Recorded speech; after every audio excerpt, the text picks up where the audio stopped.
to the land, child, woman, and man, as we take up for what we stand. Better days and better nights, as we stand and unite. We're one and the same. Why is it so hard not to point and to blame?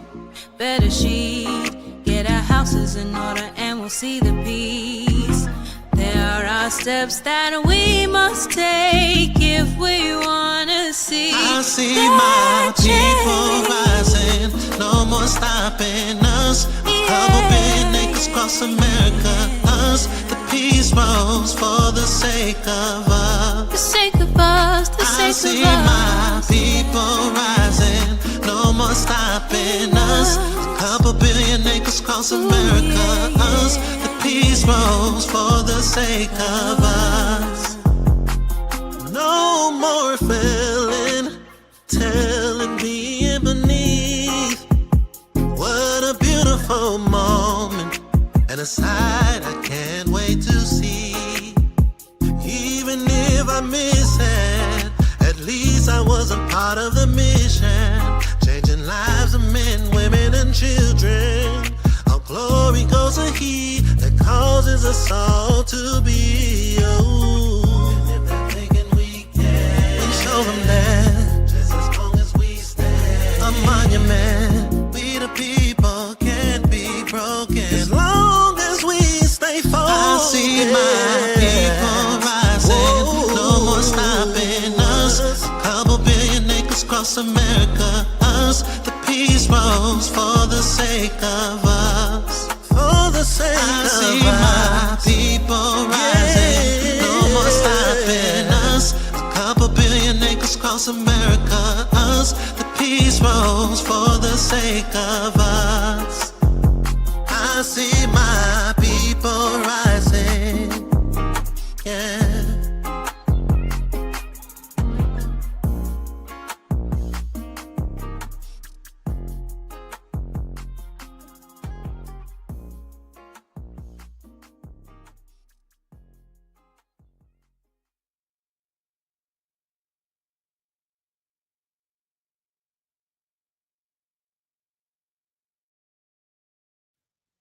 Yes. Shalom, shalom, everyone. Shalom, shalom. I am Chief Prince Shama, or Nasi Karashi Shama, and I have none other than Chief Prince Zebulon present in real time, y'all. We are here with Sage Talk. Shalom, shalom, Chief Prince. Hallelujah. Shalom, shalom. Shalom, shalom, all that to the people. Okay. All praise to the Most High. Yeah. So I know you all saw the title at first. The title was Jeremiah 31. The New Covenant Revisited. We're going to come back to that. We're going to revisit that, right? Revisit the revisit. We're going to revisit that, but we're going to talk about something a little different today and come back to that topic. This particular topic is scholars, be careful with your words. Scholars, be careful with your words. A lot of us on social media, like we specifically put scholars for a reason because scholars or leaders or teachers or those that's over congregants or assemblies, whatever it might be, those that teach in any capacity, I say, but specifically those that believe themselves or has been ordained or whatever it might be, our words, we have to be very careful with what we say before the people. And I think that we are extremely loose in what we're saying. But we'll touch more on that in a minute. What's your thoughts? No, when we have these conversations, not just about scholastics and things of that nature, I always have to revert back to yesteryear. I always got to go back into what is referred to loosely as the golden age of Hebrew Israelite culture. The golden age is normally from the 1970s to the end of the 1990s. That's usually the pocket of time we're talking about. But when you mentioned how the term scholar, because obviously it's used a lot, it's a very loosely used term, and we've spoken on numerous occasions about one of the reasons for that is the lack of accountability. Okay. There was a time in that golden age of Hebrew Israelite thought where people didn't call themselves scholars because you had to quantify that statement. I'm always reminded of when I came through the doors of Camp Yakad or Machane Yakad, which eventually became Shama Israel in Brooklyn. One of the things that immediately stood out to me, and now I have an understanding and appreciation for it, was that when you came in, at least 90 days, at least in the first 90 days, you could not even identify yourself as a Hebrew Israelite. You couldn't wear fringes or tassels, if you will. You couldn't even identify yourself as an Israelite. Why? Because how can you identify yourself with something that you do not know? Right. Having knowledge of something doesn't mean that you know it and have a grasp of the weight of the responsibility of it. So the first 90 days, the only thing that you pretty much did was, and I'll just use my example. In that first 90 days, I shut my mouth, I listened, and I swept the floor after Shama. Sure. Keep the camp clean. That's all it is. I like that. Keep the camp clean. You know what I'm saying? And so there was no just popping up and you know a couple scriptures, you could do a little Deuteronomy breakdown, and now you over here teaching. No, your mouth pretty much kept shut. Yeah. And why? Because again, like the title says, we have to be careful with our words. Not careful meaning just watching what we say, but we also have to have, we have to get to a point where we understand the weight of what we're saying, the ramifications of what we're saying, and how it's going to affect people going forward. So when you say, that term is so popular. Yeah. I remember a time when you didn't even hear the term scholar. Why? Because you had to prove that you were a scholar. Again, in the first 90 days, before you could even get your tassels, you had to be able, one of the things you had to be able to do was recite the entire genealogy from Adam all the way to Yaakov, Israel. And I'm talking about Seth's lineage as well as Cain's lineage, all of the lineage. And you have to be able to say at what age they gave birth to the next child. At 130 years, he begat so-and-so. And when he was 60 years old, he begat so-and-so. And you had to be able to do that to even have a conversation about whether you can identify yourself as an Israelite. And definitely, to put on tassels. Sometimes it wasn't 90 days. Sometimes it was 6 months before you could get tassels. So the idea of being a scholar was a very, very big deal in those days. And there was no internet that we knew of. So your knowledge had to be in real time. There was no Google or Grok or chat where you could just be whatever. You had to literally in person get it in. Yeah. So the term scholar held different weight in those days. And it's not to necessarily speak down to this generation. It's just saying that it was much harder to prove, or easier to prove that you were a scholar back then, because again, all it took was a person to listen to you long enough in real time. And the thing that I like that you brought up the probation, you brought up the 30 days, and sometimes even 60 days, people had to wait before they can even wear that tzitzit. Some people say, well, why do I have to wait that long? I'm an Israelite. That's me by blood. But one of the main reasons, and I wasn't around at that time, but I can only imagine as to why that was put in place. We had to learn. You have to learn the culture. You have to learn how to operate. You have to learn how to be under someone. A lot of us, we don't want to do that. We don't think it's necessary. We don't think it's a reason for it. But and I said this when we did this past Shabbat, every person that we can think of that we look up to in our history and our literature, all the men or women, those that was perfect, those that was righteous, those that was sinless, they all started under someone. and for a certain amount of time. So that 30 days that you're talking about, those 60 days for some people. When you think about it, that's where a lot of organizations and businesses, they get their stuff from, right? The probation period. So the probation period is to see if you, right, to get this raise or to get this actual position that they have for you, right? Right. But we don't think that's necessary for us today. So we have people that we go online, right? We go on the streets and we just put the knowledge that we're regurgitating back out there, and there's no proof or no we can't see what that person or gauge what that person really is, because like you said, people use ChatGPT unrighteously. That sounds so crazy. Oh no, it's righteous and unrighteous in everything that we do. Yeah. So no, that's a fact. They use that to put on a mask as to what they know, right? And these things, these tools are you can use the tools, but you have to be the one I recommend you use them. that's directing and guiding the tools that shows the integrity within. And without a question, and just so that we're clear on that point too, and this is not a wholesale me speaking against the use of technology, ChatGPT and none of that stuff, whatever. Because again, when we didn't have ChatGPT, what did we do? We had our own version of it. It was called the New York Public Library, right, or whatever the library in your Chicago, whatever.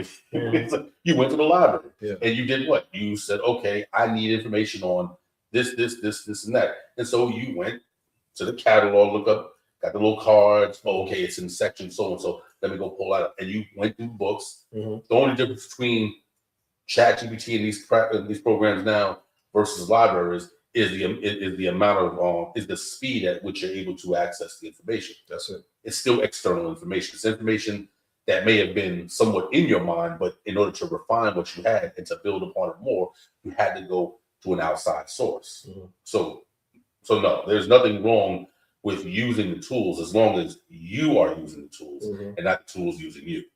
So, but again, to your to what you were saying as far as the having that accountability, being able to be up under individuals, before you could even identify yourself. This is one of the reasons why the again, going back to the fringes or the tassels, whatever have you.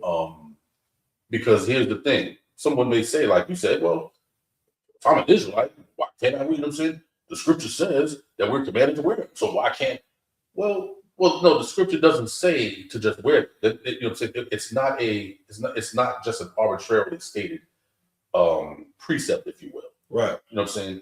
What it says, what is that?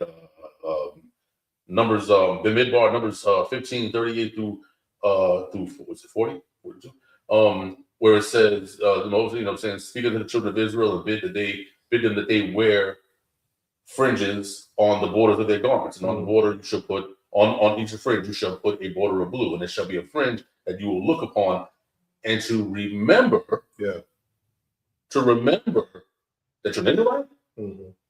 No. To remember that you're a Hebrew? No. To remember that you're from Brooklyn? No.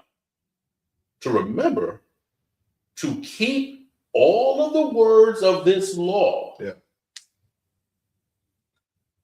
My elder said, how can you wear fringes or tassels to remind you to keep a law that you don't even know? Exactly. You're reminding yourself to keep what? Yeah. And when you're saying that, now it's crazy. We ain't even planning this. So Sage Talk, we like to have the titles and go forward with the subjects, but typically the reason Sage Talk came about, you all, if you're tuning in later or if you're tuning in now, is because we'll sit and have dialogues like this, speaking on matters of the Most High's people, speaking on matters of what we need to do, X, Y, and Z. And it's so interesting when you bring that point out, right? I want to go to what you was about to bring out with the Puckhead vote. And then I want to bring something out with Exodus 18. Oh, You're gonna go there. We're gonna chop it up on that for a minute. Let us know if you all can hear us too, because we got the mic a certain type of way. It looks like we can be heard. Those that's tuning in, let us know if you can hear us, if you can. All right.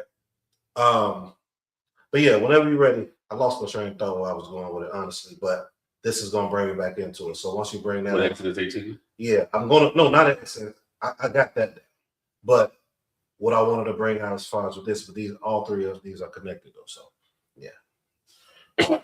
So we're talking about scholars be careful with your words, and this concept is extracted from a I got it. Thank you. right. So you guys said that they don't know the law. Right. When they first come in, most of us don't. Even those of us that have been in this walk for a minute do not know the law.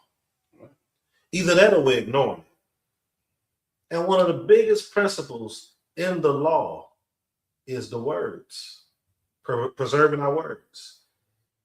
What does your words produce? It can produce slander. It can produce backbiting. It can produce scoffing. Right? I'm gonna always bring that up. Look. If you really want to know if a person knows the law or has wisdom, as we were just speaking before we went live, in what they're speaking of, see how they speak about the Most High's people. That's it. Speak on how quick. Look at how quick they speak about them on a matter. Look how quick they'll speak on a matter without counsel. But I'm gonna be quiet. Let's go ahead. And No. And to land back on that point, we'll often hear people online. They'll make statements like, "Well, I serve the Most High. Most High, whatever, like that." Now, again, not to go into to the other part of the Bible that some people may have an issue with or whatever like that, but there is a text in the later books of the New Testament where it says that if you say that you love God, but you hate your brother, you're a liar. Yeah.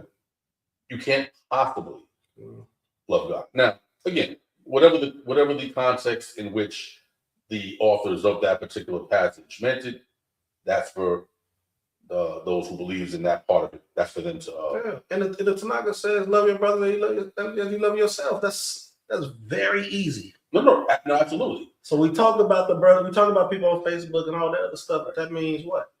But the reason why I brought that part because it's the part about God, and I think that even when we're talking about how we actually serve the Most High, because my elders and let me I received it from the late great Chief of Chiefs Naphtali, but Chief of Chiefs Naphtali received it from one of his contemporaries at Yakan, the late great Chief Amos, and his position was it is not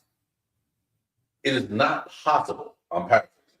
It's not possible to serve the Most High in reality, because the Most High needs nothing from us. If he needs something from us, then he is not the Most High. Yeah. He's not the creator. If he needs. But how do we really serve the Most High is how you serve the people. Because the people need. Yeah. They need. Most High needs nothing. So there's literally nothing that you can do that the Most High is going to be like, "Oh, thank you for praying to me because I was really running low on energy today." No, the Most High is not like Galactus. You know what I'm saying? He's not Galactus, where he needs some type of re-up on energy. But how we really show service and how we really show esteem and reverence to the Most High is how we interact with our people. This is why all of these laws, any law that you see pertaining to how we revere the Most High, there's always an attached portion that talks about the people, how you interact with the people. There's an old teaching that on the 10 Commandment tablets, The first 5 is your duty to the Most High, which is interesting. First 3, next 7. I was told the first 5 because honor thy father and thy mother is in fact it's on that level. Like True. and the other 5 was for everyone outside of your parents. That makes sense. But again, that's how I see it. I'm not saying it's whatever. No, I can see why. But the understanding is that anything pertaining to reverence of the Most High automatically swings it right on over to how we serve the people. So we talk about the reverence of the Most High, Yeshayahu, and the other books of the prophets. But one of the first things they go with is, reverence, no doubt. But have you? And you spoke about this. What have you been doing with the fatherless, the widow, and the poor? Yeah. What have you been doing with that? Yeah.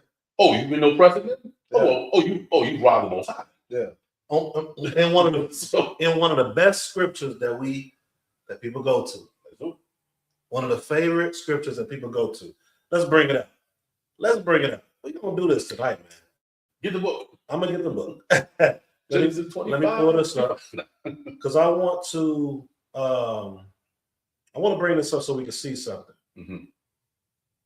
So let me pull that out a little bit. Don't you dare. And then there we go. Hold on 1 second, you all. Shalom to you all. Let me see what's going on in the chat. Oh man, we coming right behind. Don't you dare. Zakane, Moray, how you doing, man? Shalom to you. You were speaking on something similar earlier. Let me pull this up though real quick. Let me share the screen so you all can see it. Man. Let's go here with it. Let's see what happens. Okay, that's good. So we're gonna go.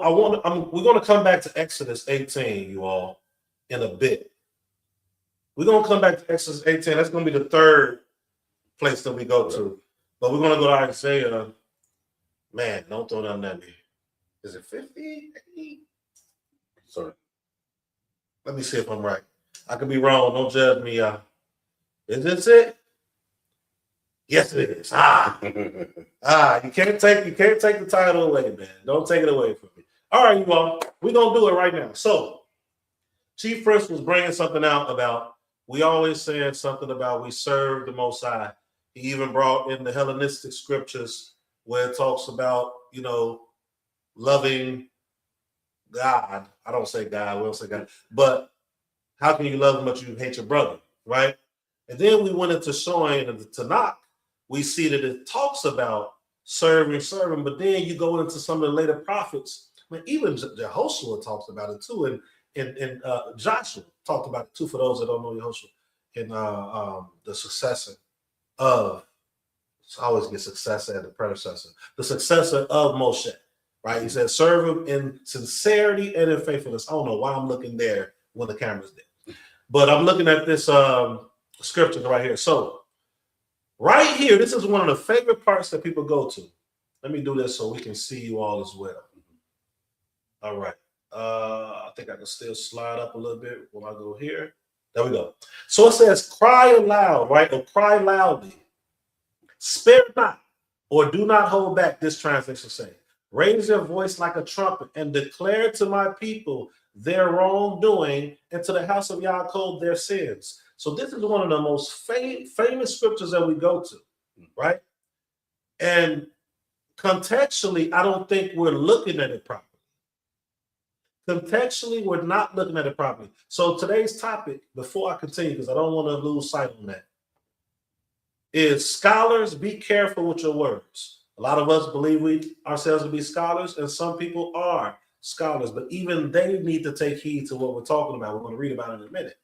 But right here, it says, cry aloud, spare not. One of the most famous scriptures we go to when people are on the streets, even when we're on social media, we use this. But I don't think we're paying attention to the context. What's the context?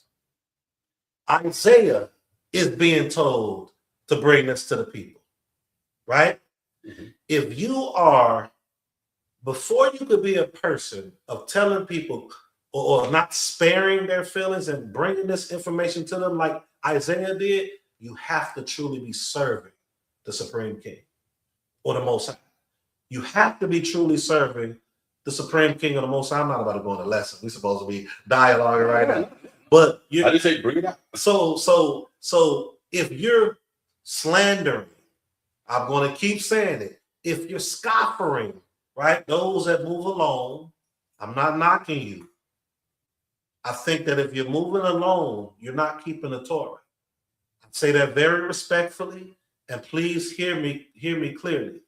If you're moving alone, you won't find nowhere in Scripture in our history where it was a lifestyle of someone that was a righteous man or woman moving alone and build and forming something themselves without having something before them, right? Predecessor, right? These things are very important. So let's get to this part. So Isaiah, we already know he was in this path. We understand that, right? So it says, and to the house of Yaakov. And then it says, yet they seek me day by day and delight to know my ways, as a nation that has done righteousness and has not forsaken the ordinances of their Elohim. Here's the kicker right here. Y'all ready for it? Here's the kicker. Isaiah is going to the people who know who they are. That's the context. The context is Isaiah is going to the people who know who they are. How can I prove it? Let's keep reading down. Pay attention. Yet they seek. And I pray that y'all hear this. We wasn't even supposed to go into this. But I'm trying to show you all context. And this is what we're missing in our community. Hugely. We're missing this. We take soundbite scriptures, as I like to say it, and then we use it to attack other people. Now, I'm not knocking those that came before us because we're standing on their shoulders. But I'm talking about a lot of us that's new in this walk right now. A lot of us that's all over social media. We take this scripture and don't even realize it, that this is being said by a prophet of the Most High who's being used to go to people who know who they are. So when we're using this and we're crying aloud and we're sparing not to people who do not understand what we're supposed to know, we're already doing it out of context. We can use the concept, but I'm coming at those who use this to attack people. And we're going to see why I'm coming at people who's attacking. Understand this, and I'm doing it respectfully. It says, yet they seek me day by day and delight to know my ways. This ain't talking about Christians. This ain't talking about Muslims. This ain't talking about none of them. This is talking about Israelites in the period of Isaiah, leaders and those who latched to leaders who was doing wicked. They were conscious Israelites. That's context, you all. And it says, yet they seek me day by day and delight to know my ways, as a nation that has done righteousness and has not forsaken the ordinance of the Elohim. So they're acting like they're a nation, right? Because we're not a nation today. Technically, we're not. We're conscious Israelites that's coming to the awakening that people say. But we're not a nation. Y'all can't even see. Just a little bit. We're not a nation today like we think. We can become that. But we have to understand culture first. Knowledge is okay, but it's not helping us as a people. I'm sorry. We ain't. So let's keep going. It's only a few verses we're going to read. It says, yet they seek me day by day and delight to know my ways. These are us. These are people that know who they are. As a nation, they have, as a nation that has done righteous, as though they're doing and being righteous. That's what it's saying. And has not forsaken the ordinance of their Elohim. So this nation who knew who they were, that Isaiah is talking to, they think they're doing righteous. They don't even know that they have forsaken the Supreme King, right? When I say they, I'm talking about we. They ask me for just decisions. They delight, and this is why I'm going to need you, because this is a historian right here. I'm going to ask them a question. They ask me for just decisions. They delight in the names of Elohim. Why have we fasted and you not see me, right? So this ain't talking about Christians and them, right? This is the part of our culture, the fasting. Why have we humbled ourselves and you do not notice? So let's see something. Isaiah is in the times of kings. Yeah. He's in the times of kings, right? Those that's listening. Isaiah contextually is in the times of kings. I wish my Isha was here because she just her memorization when it comes to this scripture I'm about to go to is going to connect with Isaiah 58:3 and what they're asking. They said, why have we fasted and you do not see? Why have we humbled ourselves and you do not notice? What does 2 Chronicles 7:14 say? What does 2 Chronicles and 7:14 say? I'm going to have the chief prince of Zebulon right here, historian of historians. He's going to read it for us, for y'all to hear it. This is context. Chronicles is just another version, not another version of Kings, but it elaborates a little more in different scenarios or with the subjects or the scenarios to be, right? Indeed. 2 Chronicles 7:14. You got it? Watch this. Written by Ezra, of course. Written by Ezra. In the Angli, in Angli, so they can hear it. If my people, which are called by my name, shall humble themselves, and pray, and seek my face, or request my face is what I teach. Go ahead. And turn from their wicked ways. Then will I hear from heaven. Then I will hear from heaven. And will forgive their sins. And will heal their land. So now we see where this is coming from. It says, why have we fasted and you do not see? Why have we humbled ourselves and you do not notice? So in our mind, or in their minds back then, and today as well, they believe that they have humbled themselves. So they're saying, why have we humbled ourselves and you do not notice? Behold, on the day of your fast, you find your desire and oppress all your workers. So the Most High through Isaiah, or the Supreme King through Isaiah, is saying to them, hey, well, you're asking me these questions. I told you to humble yourselves and I will hear you, I will see your face, all this other stuff. I know I'm messing it up. But I will basically turn things around for you. But he's letting them know this is how you're viewing what I'm telling you to do. You're still looking at my commands to you the wrong way. You thinking that you can do this right here while still keeping one foot out, dealing with the influences of the nations outside of you. We're going to get back to the preserving our words, right? Scholars, watch your words. But this all is connected. It says, behold, on the day of your fast, you find your desire and you oppress all your workers. This is what Chief Prince of Zebulon was just saying. Behold, you fast for contention and strife. Behold, you be on Shabbat, showing your knowledge for contention and strife. Let me say that again. This says, behold, you fast for contention and strife, and to strike with the wicked fist. I'm going to say, behold, you fast and you be on Shabbat, showing your knowledge for contention and strife. Let's keep going. You do not fast like you have done today to make your voice heard on high. It is a fast like this that I choose, a day for a person to humble himself. It is for bowing one's head like a reed and for spreading out sackcloth for ashes as a bed. These are questions. Will you call this a fast? The things that we do on Shabbat on social media, the just pushing our knowledge out there, thinking we know, but don't have the competency of what we're speaking of, and the ethics to match it. I don't know. I keep looking here because I think this is what the camera is. The ethics to match it. The ethics are very important, you all. How can you say you serve the Supreme King, as Chief Prince Zebulon was bringing out, but yet you literally hate your brother and sister? Or if you don't even like them, you still can move a certain type of way. Some of us who believe that we know, if we saw the person we don't like on the street stranded, we'll keep going. Is that Torah?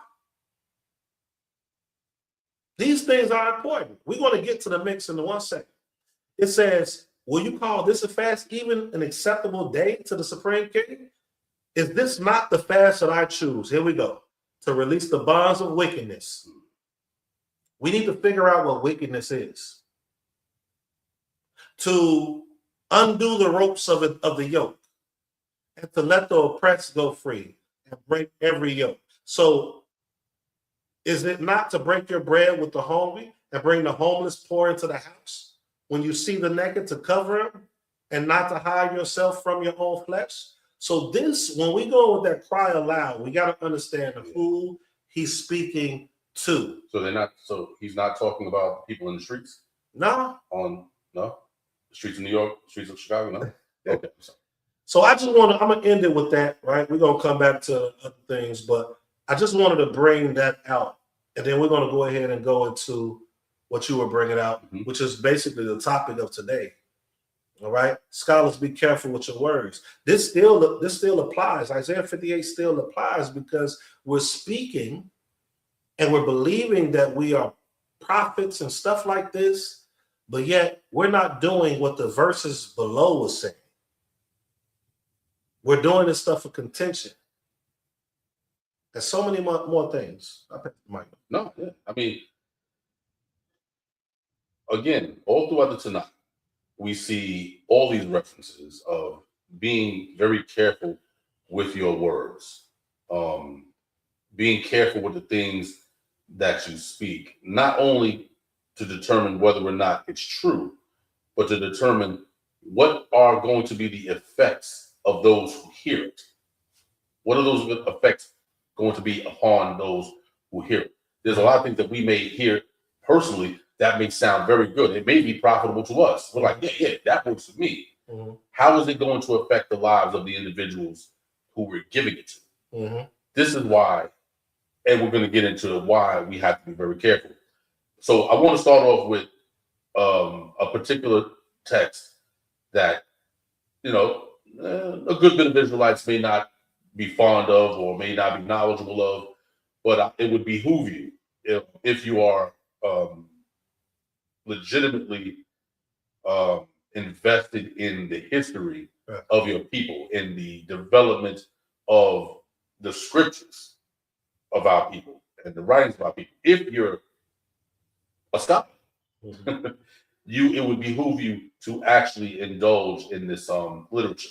So this is a tractate or a booklet called Pirkei Avot, which literally means chapters of the fathers or segments of the fathers, but traditionally it's just referred to as ethics of the fathers. These are the teachings that were passed down from, we could say from Moshe, obviously, but the bulk of it was from the days of Ezra going forward. So Pirkei Avot, chapter 1, verse 1, it opens up, and I always love to read it in its organic form initially. And so we have Moshe Kibel Torah Misina, Umasara Yehoshua, Yehoshua Lezakanim, Wazakanim Lenabiim, Wanabiim, Masara Enosh, Knesset Hagodola. Haim Omru Sheloshe Dibri, Hau Metonim, Badim, Wahar Murdu, Talmidim Harabah, Wa'ashu Sayag La Torah. In the English, or the English, it says Moses received the Torah or the instructions at Sinai and transmitted them to Yehoshua ben Nun. Yehoshua ben Nun transmitted it to the elders. The elders transmitted it to the prophets. The prophets transmitted it to the men of the great assembly. Hallelujah. Now, just for the sake of clarification, there's been a long-standing misconception about what the men of the great assembly were. It is traditionally considered to be what they call the great synagogue, talking about like in the first century. It was that time period. As it turns out, no, that is absolutely untrue. And even the Khazars themselves say it in their own writings. You look it up, Google it, if you will, that they said the men of the great assembly was Ezra and Nehemiah. Yes, sir. Now, of course, the assembly continued on for centuries after the fact, but it started with them. This was a direct transmission from the prophets to Ezra. Yeah. Ezra was the recipient because he was the only legitimate surviving scribe and scholar after the Babylonian captivity. Yeah. He is the father of, dare I say, the father of the Tanakh. Mhm. The reconstruction, the rebuilding of the Tanakh, rebuilding of, or what we know as the Tanakh at the time, rebuilding of the Tanakh, rebuilding of the culture, rebuilding of the history. So all of this information is being transmitted to the Great Assembly.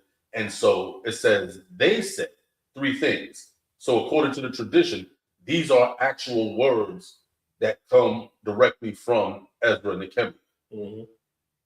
To what? Be patient in the giving of justice, raise up many disciples or students, That's right. and to create literally to form a fence or protection around the Torah.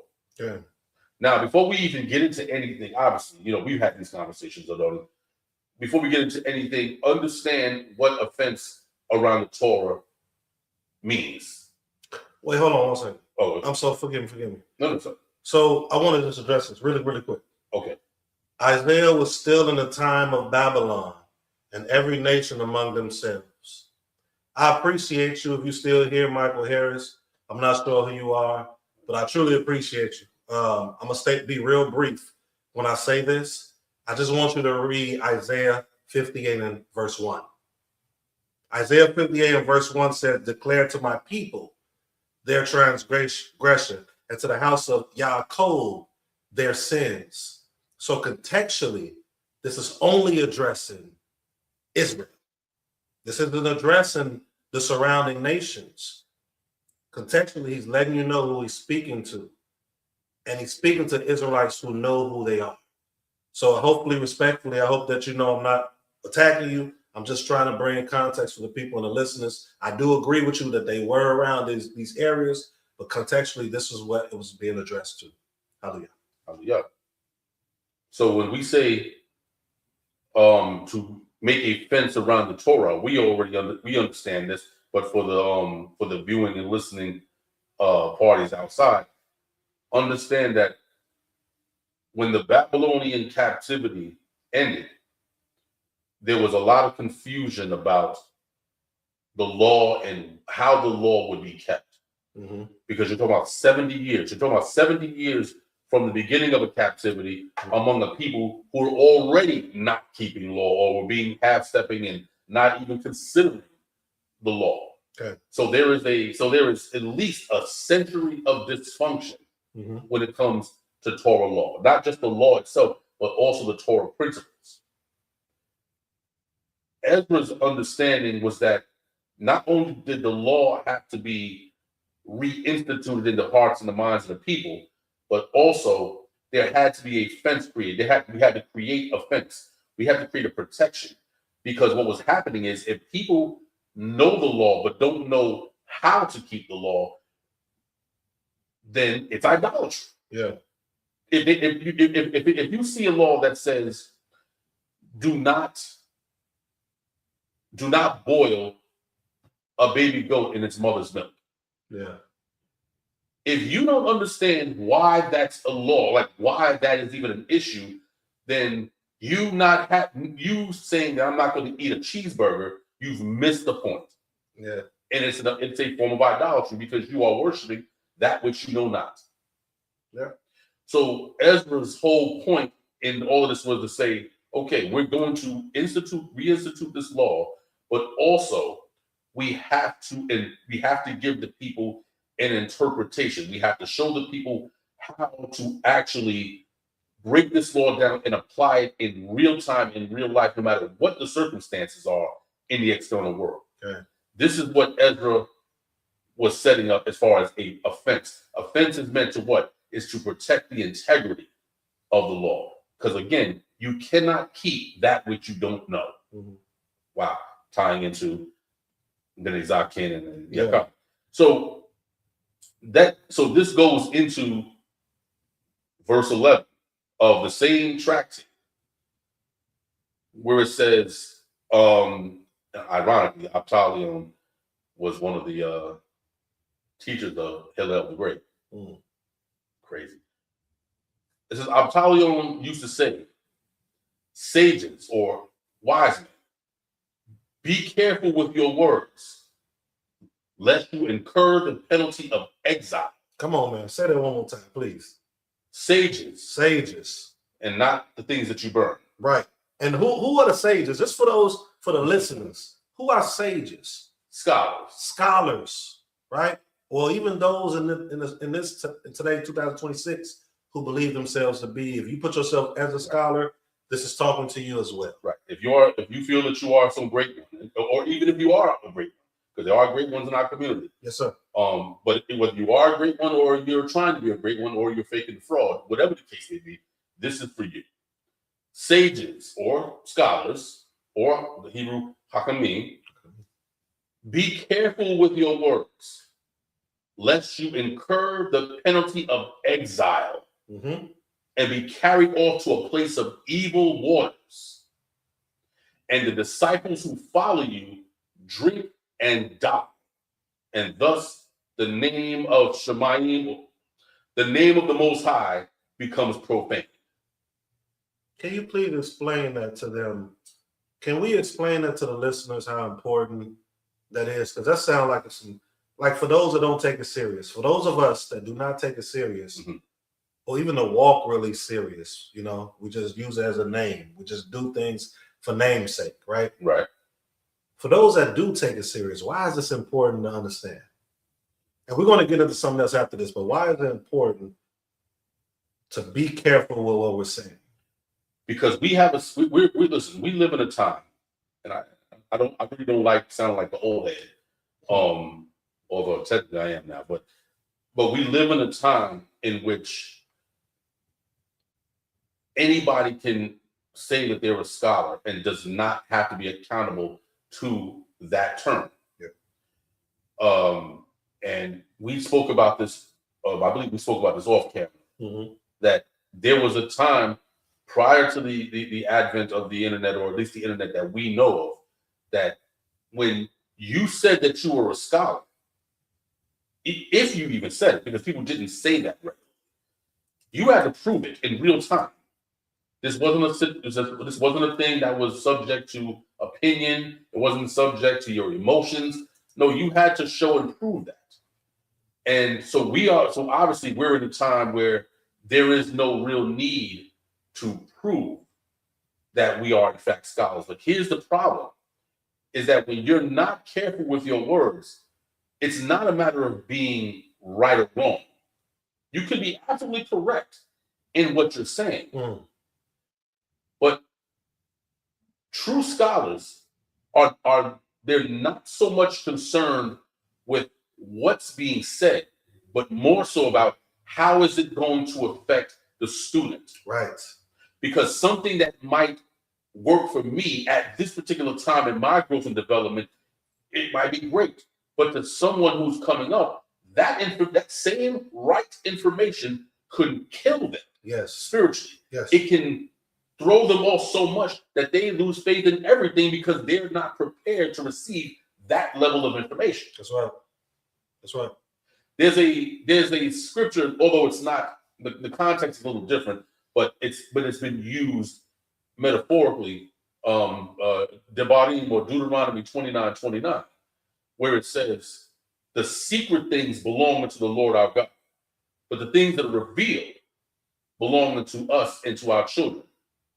So metaphorically, there is an understanding that there are things that do not concern us at this particular point in our growth and development, but the things that are revealed. So when the Most High determines that there's something that we do need to know, then we know it. Okay. But there is a heavy weight that comes with that information.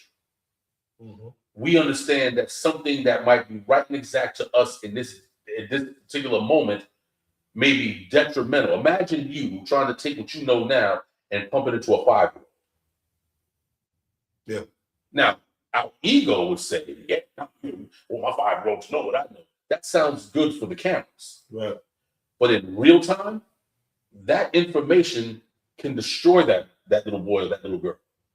Because they don't have all of the preliminary information to lead to that particular understanding. And when you think about what he's saying, right? Or what when the thing that you're saying right now, and I'm gonna try to bring it out in a little way to where hopefully it can be understood a little better too. Not saying they don't understand what you're saying. I talk to my Isha often about this very thing. I say sometimes I'm like, man, we got some great teachers in B'nai Yisrael. We have some teachers that's growing, myself included, One thing with me, and I say this to her often, I wish that us as teachers, and even those of us that aren't ordained or anything like that, when we're putting stuff out there, we got to think of it from the lens that he's bringing out.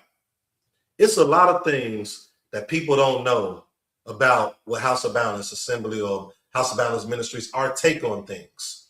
Why? Because if you put certain things out, someone that may not have the same ethics, they can warp the scriptures. They can twist it, right? You may say something. And here's another thing. Sometimes us as teachers will be teaching a segment and we won't expound on what we're saying. Right. That lack of expounding can harm the listeners because they can take what you're saying. You may not be saying it like that, right? You may not mean it like that, I should say. Right. But they will take what you say and they'll run with it. It's something that's small, anything, right? I'm not going to get into some of the examples I want to say for the purpose of what I'm saying now. But this is why I was telling you to be careful of your words. Even Chief Prince said, even if it was good, it can still harm. And that sounds crazy. Even if it's good, it can still harm. Absolutely. I mean, think about this. We know that the law permits us to eat basar. Meat. Yeah, well. For those that don't speak Hebrew, man. Yeah, but no, but like New Yorkers, yeah. But specifically, like we know steak. We know that we can partake in these things. Right. Everyone knows that, right? And it's good. Knock it down. It's prepared right. Blood is all out of it, and seasoned up. Knock it down. No problem. No one will speak against that. Steak is good, but is it good for a 6-month-old child? Right. Would you give? No. You would. But steak is fine. There's nothing in the Torah that says you can't. No, you absolutely can knock it down. Let's say it's lamb. Let's say it's Pesach. And the lamb leg, or whatever the case may be, whatever portion of the lamb that you knock down, you have it right there. You have a 6-month-old child. Are you going to require the child to bust that lamb down and walk away while it's eating it? Nope. No, you're not going to give it the lamb. You're not going to give it the you know what I'm saying. You're not going to give it the bitter herb or whatever. Right. You're not going to give it the bitter herb, and you're definitely not going to give it the wine. Right. Or whatever. However you set up your Pesach, whatever the case. But you're not going to do that, even though these things are good and these things are commanded. Maybe not so much the wine, but you know what I'm saying. These things are commanded. The bread, unleavened bread, these things are commanded. But if you give any of this to a 5 or 6-month-old child, it can kill that child. The child can choke to death. Yeah. So this is, it's maybe that's a little bit of a crude example, but no, it's a great example. But to show that even something that is absolutely good for you may be detrimental to someone who's not ready to consume that kind of food. And the same thing applies to other types of food, mental food, spiritual food. There are things that some people just are not ready for. And I won't go too far into that because that can go into some other stuff, but even if you are a teacher with all good intentions and you know what you're saying and what you're saying is absolutely correct. Right. Even sometimes how it's said can lead someone down the wrong path. And I'll give you an example. It's a ridiculous example, but there's the importance of communication and being careful with not only our words, but how we use our words. When I first came into the walk, 1993, but the time that I came into the walk, it was it was November 22nd when I came into the knowledge of Israel. So I did not have I didn't get to celebrate or to keep Sukkot until the next year, until 1994. So my elders in the camp, most of them were Panamanian, Chief Principal. At the time, he was just Principal. And, he's Panamanian. He's got that way of speaking or whatever like that. And he is telling everybody, like, yeah, we're preparing for Sukkot, but he wasn't using the term Sukkot. He was saying, preparing for the Feast of Booths. Right.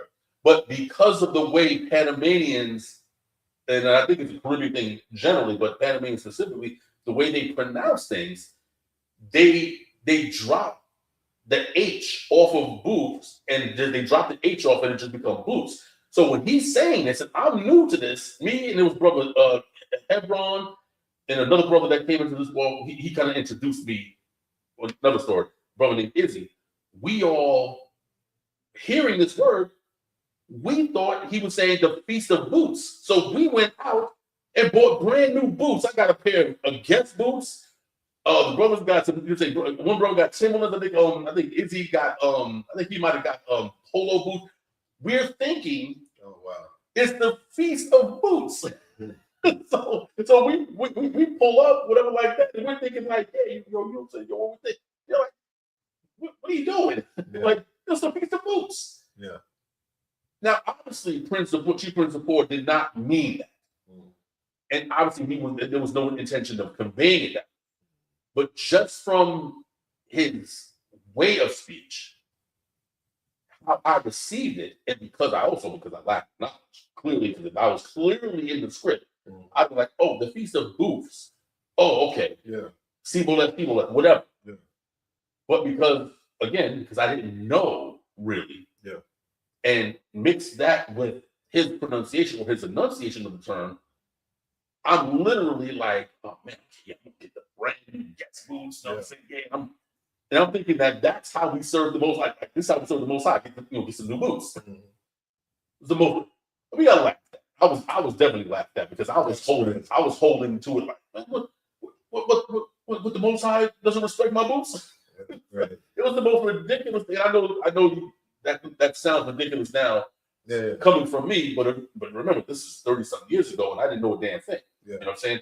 But my point, of course, is that even as scholars, even when we have no intention of speaking the wrong things, and we could be absolutely 100% correct in what we're saying, but if we're even saying it in a way that's maybe incomprehensible. Yeah. But how do you know? How do you know if it's incomprehensible? This is why scholars be careful with your words. So anytime you're saying anything, you have to stop and say, okay, it's just like chess. Yeah. Okay, if I say this, will it fulfill my ego? Will my ego feel great? Oh yeah, absolutely. I feel like one of the great ones. Mm-hmm. How is it going to affect the individuals who are listening to it? Is it going to fill their heart? Is it going to give them spiritual edification? Are they ready for that level of spiritual edification? Mm-hmm. And how are they going to receive it, and how are they going to bring it to their household? Okay. When they teach this information to their wives, how are their wives going to, how are their children going to respond to it? There's a whole bunch of things that you have to consider before you utter anything. This is why in another part of Pirkei Avot it says that this man, he said, I have sat among the sages all my life, and I have found nothing better for a man than silence. Man. He said, study is not the most important thing. Study is not, sometimes it's just shut your mouth until you know what to say. Mm-hmm. And so these things, scholars understanding what they're saying and the ramifications of when they say it and how it affects people, this goes far beyond just being able to just give knowledge. This is the reason why the further you get in this walk, the less you speak. Yeah. Not because you have nothing to say, but because now you understand the responsibility of your words and that you could say something right now. It may be, you might think it sound, Yeah. people might receive it, and then somebody takes it down the line and interprets it in a way that causes destruction in a family, Yep. that creates a destruction in a community, that creates a destruction, whatever. And guess what? That their blood is on your hands. Yeah. And if you really believe this, and see, let me be careful with that. Be careful with that words, right? Let me be careful with that because there are people, I believe, that's sincere in this path. But sincerity does not mean, it's kind of like, I always bring this up, personal training, learning Hebrew, right? Right. A lot of people are sincere to lose weight after the 1st of January. Right. A lot of people are sincere to lose weight in their mind. A lot of people want to learn Hebrew. They want to speak. I would love to speak it one day, whatever dialect. But what makes it true is the work behind it.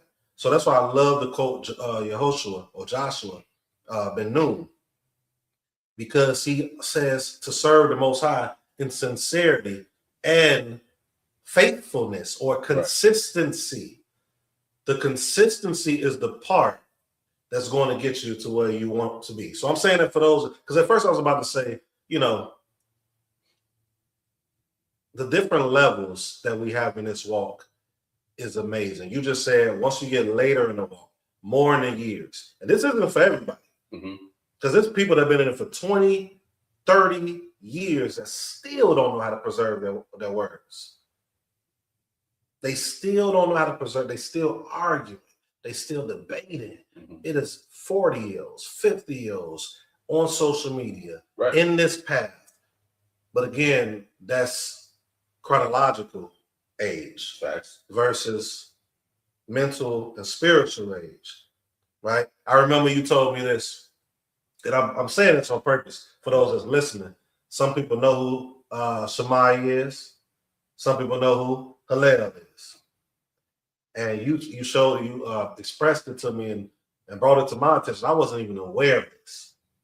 I was not aware of this. And when I say this, you all may not be aware of this. Or you might be aware of this. I wasn't. Right. We always hear about Hillel the Great and Shema. Hillel the Great, I think you said around 75, 70-some years old. Maybe in his 80s, but maybe in his 80s. Right. Going back and forth, not in a bad way, because they was true scholars, right?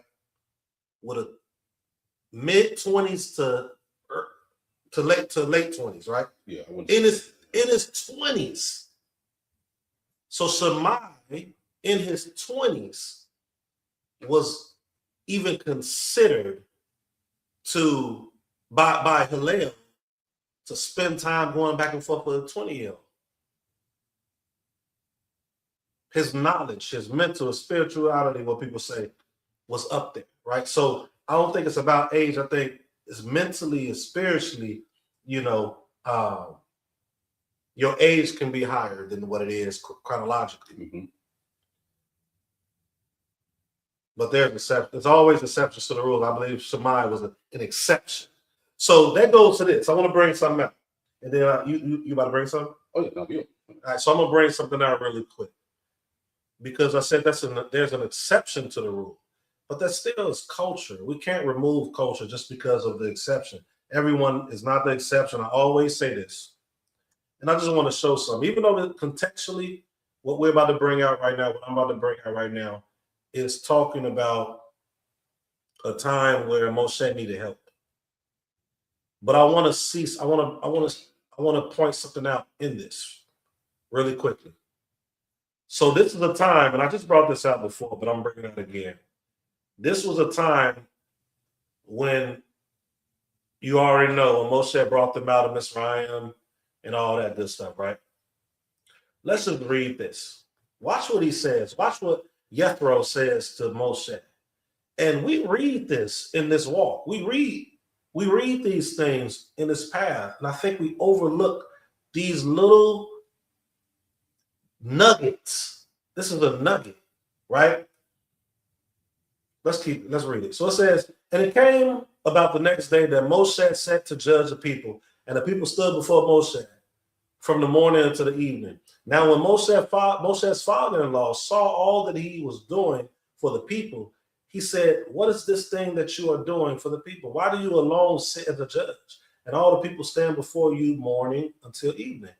It says, Moshe said to the father-in-law, "Because the people come to me to inquire of Elohim." It's so funny how it keeps talking about inquire of the Most High, but yet today we have become so arrogant.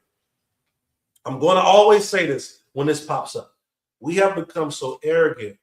And the reason I say that is because we know the dirt that we're doing in our life. We know that we're doing things against Torah. And we cover it up with saying, well, my sins are forgiven, or, no one's perfect, or all this other stuff. But we know that we're doing this dirt. So that's why I say we're arrogant. Because them back then, they knew they was doing the dirt, and they understood to go before a man or woman of Elohim. That's why I say we're so arrogant. But today, it is people that's teaching opposite. We just got done reading Ezekiel this past class service, this past Yom Shabbat. And Ezekiel was bringing us out, saying this, right? We're removing and letting the statutes, the ordinances of the Most High go because we think that we're equipped and we're not equipped. And the crazy thing about it is we know we're not equipped. We know the dirt that we're doing. So we're so arrogant, we won't humble ourselves. 2 Chronicles 7:14. We won't humble ourselves because we think that we're humble. Isaiah 58 that we just read. We believe that we are humble. So we can go and inquire of the Most High. Ezekiel, whatever chapter it was, this past Shabbat. He said, "If you think you can inquire of me, you cannot inquire of me. You cannot come to Ezekiel and come to me and inquire of me. You're not doing what you're supposed to be doing." These people right here went to inquire of the Elohim through Moshe. Because the people come to me to inquire of Elohim. They, which we always talk about the people of the scriptures being more wicked, it's because of them where we're at. Well, guess what? Ezekiel also said all this proverb that we will say, well, it's because of our fathers. No, it's because of us. There is truth that we are in this mess because of back then. But we have to have come to a time, just like they were saying in the prophets' days, that we won't say it no more. We have to take ownership on our own. And that's what Ezekiel was talking about. So when he said, "I'm not going to allow you to inquire of me," we're saying these people who knew where they came from, they're going to leadership to find out what to do. But today we don't think we need to go to leadership.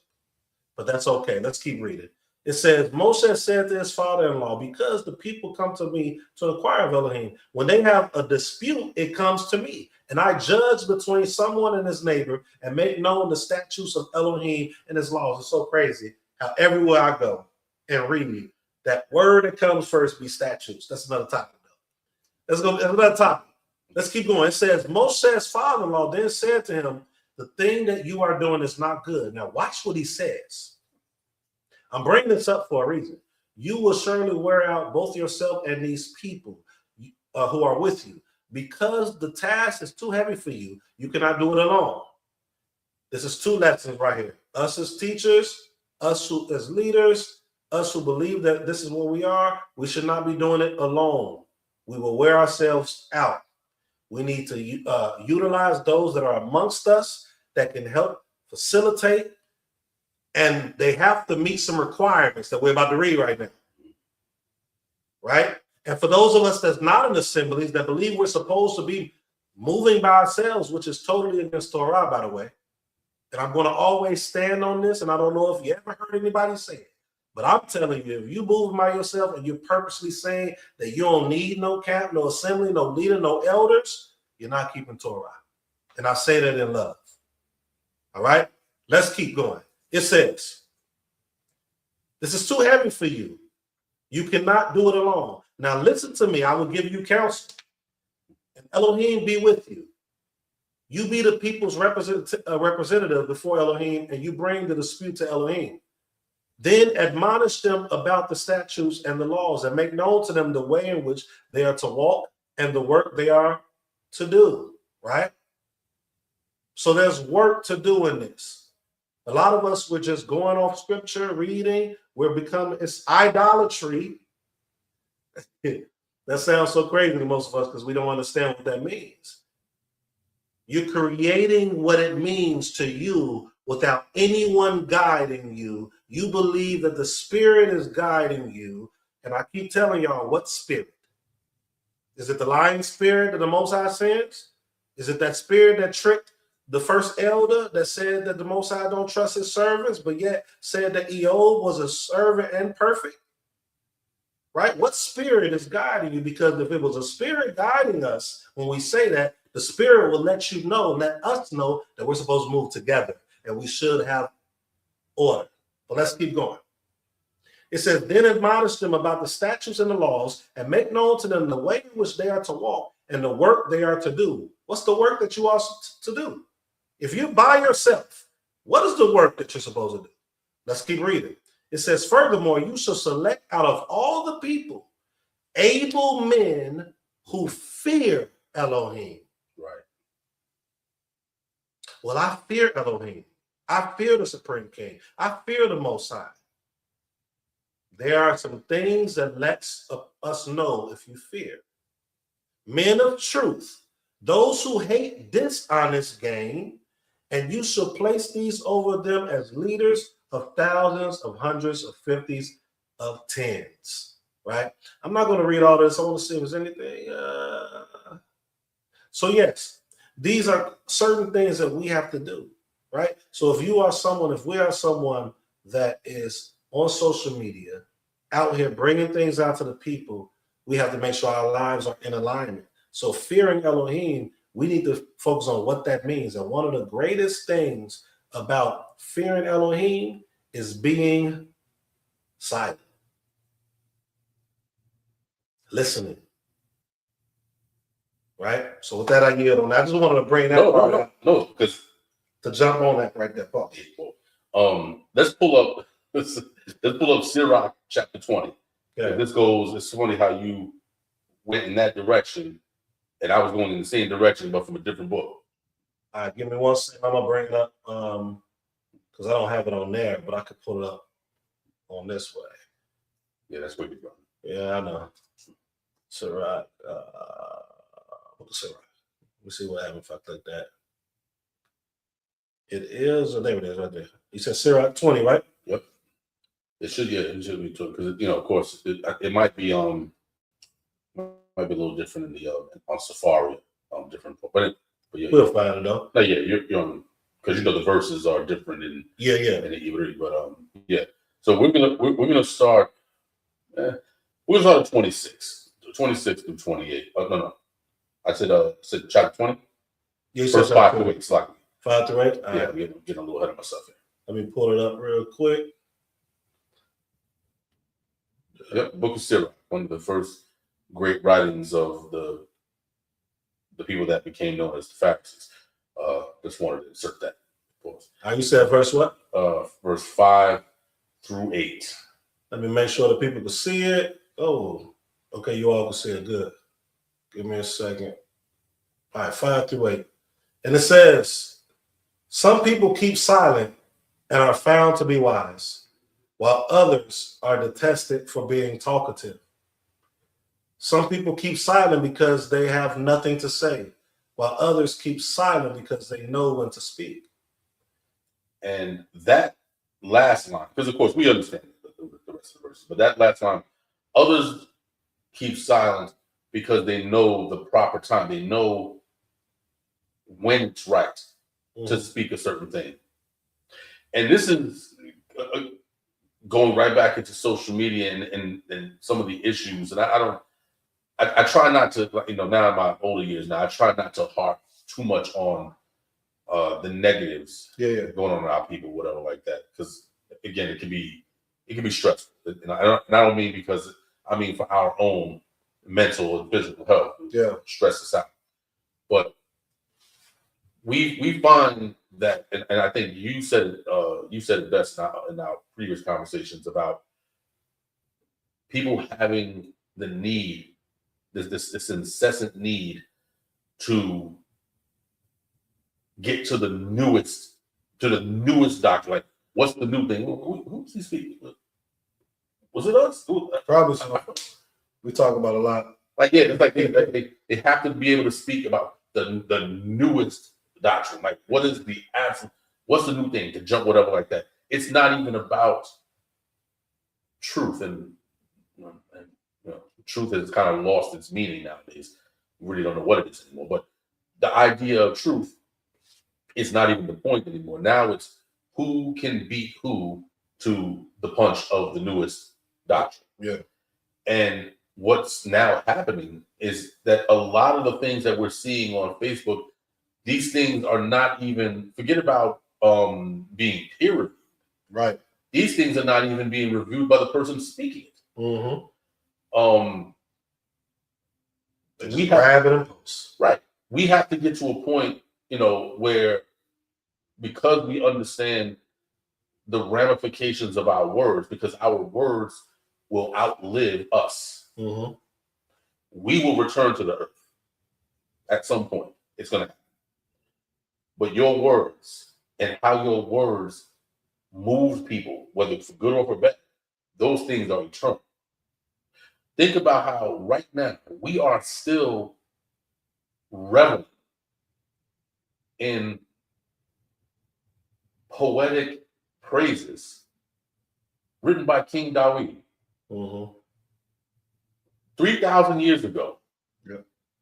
We're still enthralled by it. We read and, oh, yeah, from 3,000 years ago. I'm sure he never thought that his Psalms was even going to be known outside of his kingdom. Because remember, these songs were very specific to the chief musicians. Here, I'm right. Dawid wrote his bars, and he sent it to the producer. Yeah. Yo, put the music to this. You know what I'm saying? I'm sure he never thought, like, yeah, one day, thousands of years from now, people are going to, he probably never thought of it. It was probably never. Thousands of miles away from where we at. Right. You know what I'm saying? I mean, think about it. There were places in Israel in that time that never even heard these songs. Mm-hmm. The southern tribe definitely heard it. Yehuda definitely heard it. Yeah. Did Manasseh hear it? Probably not. Mm-hmm. Maybe. Most likely not. Yeah. But here we are 3,000 years ago, and we're still giving praise to the Most High, not even our words. We're going into Psalms and we're extracting Dawid's words and add a little remix to it, and we're presenting it to the Most High after 3,000 years. Yep. Solomon, 2,900 years, old proverbs that we're still like, oh man, Solomon was cool. Mm-hmm. We're talking about Ben Sirach. Yeah. 2,500 years ago. 2,300 years ago. All of these different words. So what I'm saying is that these people have already long gone off the scene. Our words are still here. Right. They're literally dust in the earth. Mm-hmm. But their words are still reverberating. Their words are either turning people to life or turning to death. That's right. That part. Mm-hmm. Either to life or to death. But these words are still moving. So imagine, and this is at a time when, again, language was more of a cultural thing than a communicative thing. Back then, language was just a piece of the overall culture. Now language is just to convey information. It's not even attached necessarily to culture anymore. Yep. It's just to convey information. So imagine the building that we can do with our words, and imagine the destruction that can also come. Scoffer. And I'm always say that, man. That's right. Scoffers, man. But you know what I'm saying? But this is what I mean by, and of course, you know this, but this is what I mean by the importance of understanding the power of words. you know, there's that old example that, you know, you heard the example where people say, oh, when you say spelling words, it comes from spell, and casting a spell. Yeah. Now, normally, when people explain it, it's explained in a very cartoonish way, which can make people kind of dismiss it. But think about that. Think about the fact that, yes, because you're taking letters, these symbols that have probably no meaning within themselves, no real thorough meaning within themselves, and you combine these symbols, and now a theology can pop out. Just right out of that. When you hear the word, I mean, what does resh mean? Resh means don't peace, right? The Y means hook. And of course, the Chet means. I can't think of it right now. Yeah, I'm also trying to. Yeah. But how do you, so wretch, hook, how do you now combine those three letters? And now you have the moving energy, the moving energy, the moving force of the Most High with just those letters. Look, that combination of letters, how do you get all of that from this? Right. Now I'm saying spelling in a good way. This is it. Yeah. Like, wow, just those three, boom. How did we take a yod and a head and a y and a head, and all of a sudden it's. Yeah. I like the easy example. I like the easy example for Olive and Bet. Oh. Yeah. Right. The head of the house. Head of the house, right? The leader, the teacher of the home, or whatever. Yep. Right. And of course, aim, head, main, water, spirit, the first teacher, the one. Yeah. So there's an understanding that there's power even in the letters, even in a single letter, there's meaning. Okay. You combine these letters, you get a word. And then you combine words and you get a paragraph, a sentence, and then you combine sentences, you get a paragraph.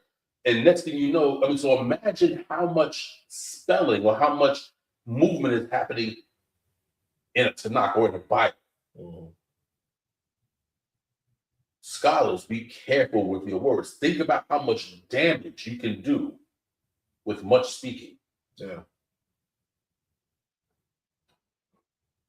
That's why, I mean, I really pray that when people watch this back or listen, and the truth of the matter is, it's not going to be everyone. Some people are going to watch this and be like, okay, well, I hear what they're saying. Or, man, what they're talking about. Or, like what happened earlier, again, I don't knock the gentleman that said something, but he didn't see the context, it was nations around. No, the context is this. And that's one of the more important parts of what I'm bringing to this conversation from my perspective is we grab the history of us, right, and we utilize it in an improper way. You know what I'm saying? Like, and it causes, when we're teaching it, it creates more students, whether the students are a part of the assembly or just a part of the fishbowl, right?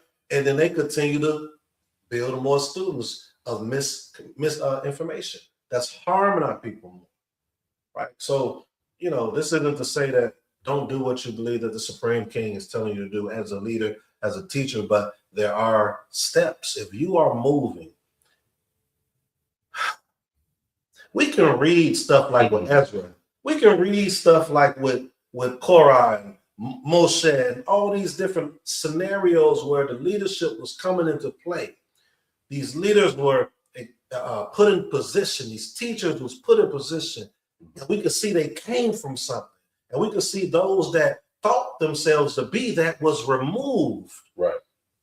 And we just read it like it's just there, but we can't imagine it being us. We don't think that that's us.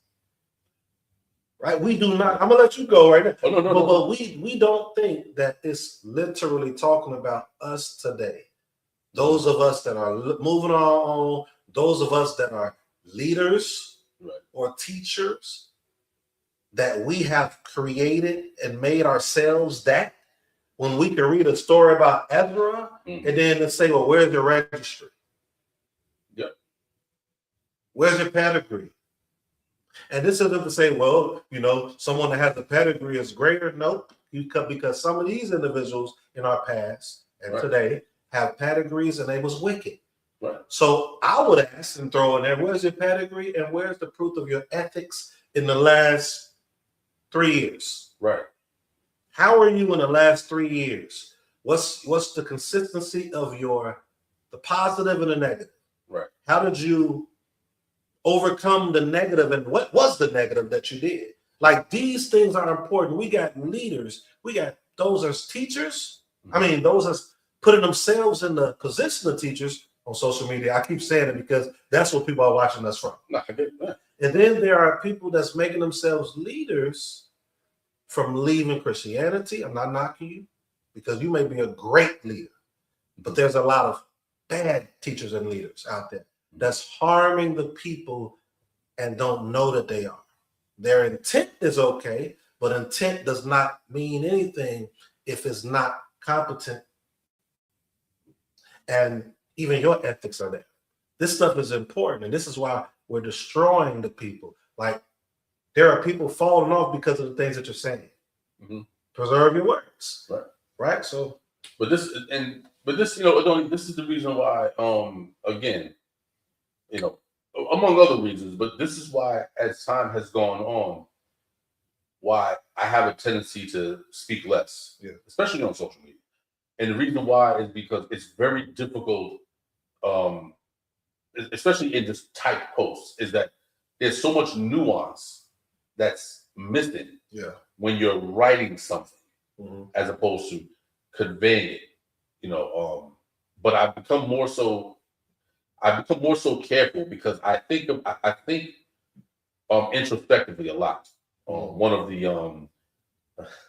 the principles in my Hebraic ethics book, which is available. Anyway, and it's not a shameless plug. Please plug away. Oh yeah, that's a shame. That's definitely a shameless plug. but one of the principles that I always talk about is that periodically you have to do a self assessment. You have to go back and replay in your mind all of the sum total of what you know, what you stand on. You got to do it periodically. I would say once every 6 months. And to reevaluate what you know, because what tends to happen is we will say something today and stand on it now. Yes, sir. But through the pride and then teach it. Yep. And it's cool. No doubt. Taught it. It's good. Whatever. But then in the passage of time, you may do more research and find some additional things. Not that it makes what you said wrong before, but it may make it like the old school TVs where it's on the right channel, but you gotta kind of get the knob situation and tweak it out a little more. Tweak it out so that it can clarify. But you're on the right channel. Yeah, it just needed to be tweaked. Get the fuzz out of the situation. So we're not talking about your doctrine is off. You're wrong. No, it may mean that you might have had a portion of that understanding, but now over a certain amount of time, let's say 5-6 months, you've been doing some more research and you're like, oh man, I didn't really consider that for a while. Yeah, now you might be adding it to your arsenal, but what we tend to forget, we have a tendency to forget the things that we speak. Yes. So now you have individuals that are now operating with old information or incomplete information. Now you've already moved forward in your understanding. You don't already kept moving, but the people that you taught and that you relayed this information to, they're still operating from the incomplete information. And now you got to question, where will that incomplete information lead them? Where will it lead them? Yeah. And so every once in a while, you have to go back, look at your notes. That's why it's important to take, I always tell people, everything that you've ever posted on Facebook, copy and paste it into a Word document, because that is the testimony of your growth. Copy and paste the statement, even with the date that you said it. Yeah.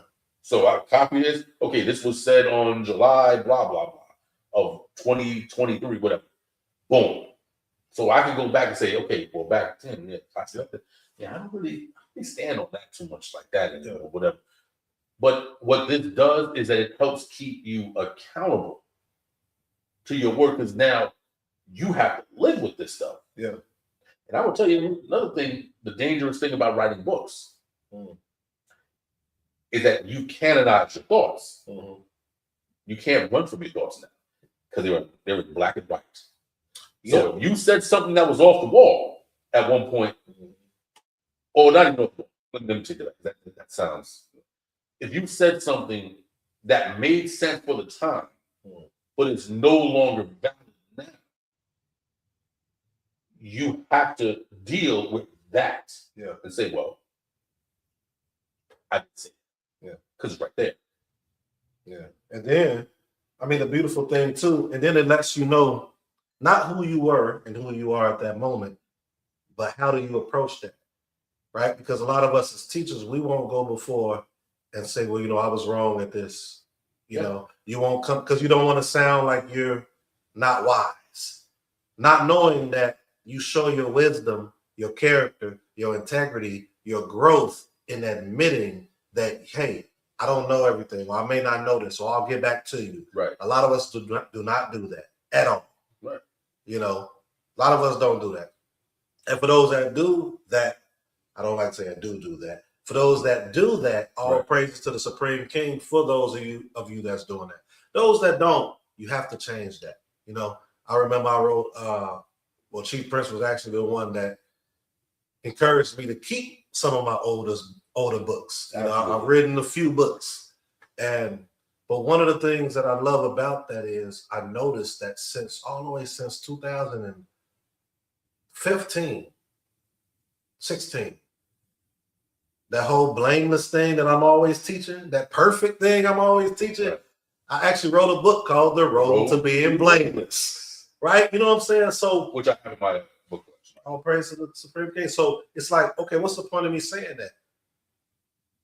My idea, the principles were still the same today. It's still, but the theology of that I had was a little bit, I grew from that. So it's there for me to see the growth and to be able to share that with people who listens now, who, you know, so they can see the books I have now, or the teachers I have now. But the great thing about all of that is to see, for me anyway, is to see, man, I've been talking about this blameless for a while. Mm-hmm. I had to, as you said, like a TV or a channel, tweak it. Right. Tweak my understanding. You wrote a post the other day and you said it's interesting how you can tell somebody something. Mm-hmm. They deny you, they remove you, they cut you off, and then years later, they end up doing the very thing or being in a position of understanding that you presented or planted. Mm-hmm. But this is what changed. This is what shows the integrity of that person. And I'm not saying that they have to do it, right? But at least they should acknowledge it, right? That shows the character and integrity of a person on if they can bring out and say, you know what, though, this was told to me before. I wasn't here. I grew in this. That's being careful with your words. I think so. I think it is too, because now, not being careful like you're doing something wrong, but you're being careful. So you're showing people, even with what you're saying, this is how I moved in, this is how I move now, and this is the reason why, right? So it's showing the people that's listening, okay, you can make this change, and you can still give honor to those that came before you that planted it. Right. Most High watered it, like people say, right? Yeah. So I think it's amazing, man. So for those that's tuning in right now, if you're just coming in, I should have said this earlier. If you're on YouTube, make sure that you subscribe. If you're on Facebook, take a moment, go to YouTube, House of Balance Network. Make sure that you subscribe to the channel, man. We have, of course, we have Shabbat services every week. We have Sage Talk now. Sage Talk will be on Yom Rishon on Sundays with me and Chief Prince Zebulon. We have Fab's Chat. That's with my Isha, my wife, and her sister on Yom Revi'i or Wednesday at 4:15 p.m. Eastern Standard Time. And we'd have a few more things. And the whole purpose of all of these platforms, aside from the platform that the Moed, right? Part of the Moedim that we're supposed to keep, which is Shabbat. All of it is to build our understanding, right? Home is the foundation, the community is its mirror, and the nation is its product. So everything we're seeing today, from scholarship, from teachers, from congregants, from those that are individualized, the outcome of everything we're seeing, all the things that we're not liking, all the things that we think is horrible, it stems from these type of conversations of what we're lacking and what we need to add, right? The cultural aspect of these things. That is what we're doing for all these different platforms that we're doing weekly. So please make sure that you subscribe so you don't miss these things. Indeed. And there was before we even go any further, there was a statement that was made on I think it was on the Facebook. Yeah. Brother Mikael Mattiyahu, affectionately known as Brother Matt. Yeah. He said, sheesh, to not understand the law is idolatry. Yeah. And I just wanted to say, pertaining to that, there's and I'm not going to get too deep into the weeds. Just of course, looking at the time, I'm not going to get too deep into the weeds on the origin or the backstory of it. But there's just an understanding that that just like anything in life, you can't effectively do a thing unless you understand it. Yeah. It's not possible to be a mechanic if you don't understand how, not only how cars work, but how the individual parts of a car work and how they work in tandem. Yeah. If you don't understand those things, you can call yourself a mechanic all you want. Just because you was able to fix a brake or something like that, or fix a rotor or whatever, doesn't make you a mechanic. It just means that, you were able to do that. But if you don't understand the functionality of a vehicle collectively and individual parts, you cannot call yourself a mechanic, and nobody will hire you as such. And it is the same thing with the Torah, and not just the law of the Torah law, but the Torah instruction, the rest of the instructions of our literature. There, we understand that Ezra, and this goes right back to why it was important for there to be a fence around it. That fence would represent, almost like what you were saying earlier about when a person has registry or pedigree. Right. Who sent you? Right. Who taught you? Mm-hmm. So I wanted to touch on that also, but just so that the as far as the idolatry part, if you are saying that you are keeping the law, it could be any part of the law. You're saying you're keeping it, but you don't understand the backstory of those laws and why those laws were important in those times and the ramifications of those laws going forward. If you don't understand the root of these things, then you are worshiping that which you don't understand. Yeah. That is the essence of idolatry. Yeah. You are deifying something and you have no clue as to what you're doing. Right. So yes, the Most High can be an idol. That's crazy. The moment that you inscribe the tetragrammaton or ahaya, the moment you inscribe that on paper or you type that on a computer, you have made the name of the Most High into an idol. And I don't know if you've ever seen this, because I used to rock this, where they would take the tetragrammaton and it's in the form of a man. The yod, they would, instead of writing it horizontally, the yod would be here, would be perpendicular to the yod, and then that would be the head. The head would be the shoulders and the arms. The Y would be the torso, and then the head would be the pelvis and the legs. Yeah. And it was like, and it was like that sounded, that's a real fly. You know what I'm saying? Because we are the embodiments of the Most High, whatever. Yeah, okay. But if you don't understand the Most High and His will, the Most High is now an idol. And you shall not make unto the idols. So you would have to be put away from Torah. Because the Torah is now, you have turned it into a book of witchcraft. A book of idolatry. Because you don't know what you're doing and you don't even understand the source from which it came. Now that sounds crazy, but if we took that and applied it to any other belief system, we was like, Yeah, idolatry. Yeah. Yeah, see, they worship Jesus. They got the cross. See, the cross, that's pagan. You still think the cross is pagan, dude? It's a towel. Yeah. And they didn't crucify him on crosses. Back then, the symbol of the cross wasn't invented to another 2 centuries after the fact. It was invented when Constantine saw a vision or a dream that he had with this cross with a crown on it. He said, "By this sign you will reign." They didn't crucify people on crossbar crosses. It was a single piece of wood with a block of wood protruding in the middle, so that when they nailed your feet in or tied your feet down here, the block would be pushing your back out, and then your hands like this. Right. So the whole time you're suffocating, because if you ever try to do that, you're like, now imagine someone poking you in the side with a spear. You're gonna die. You'll probably die from suffocation before you die of bleeding out. We see something like that. The towel, you'll say, it's paganism. Well, because you don't understand this. So once again, even that becomes a double source of idolatry.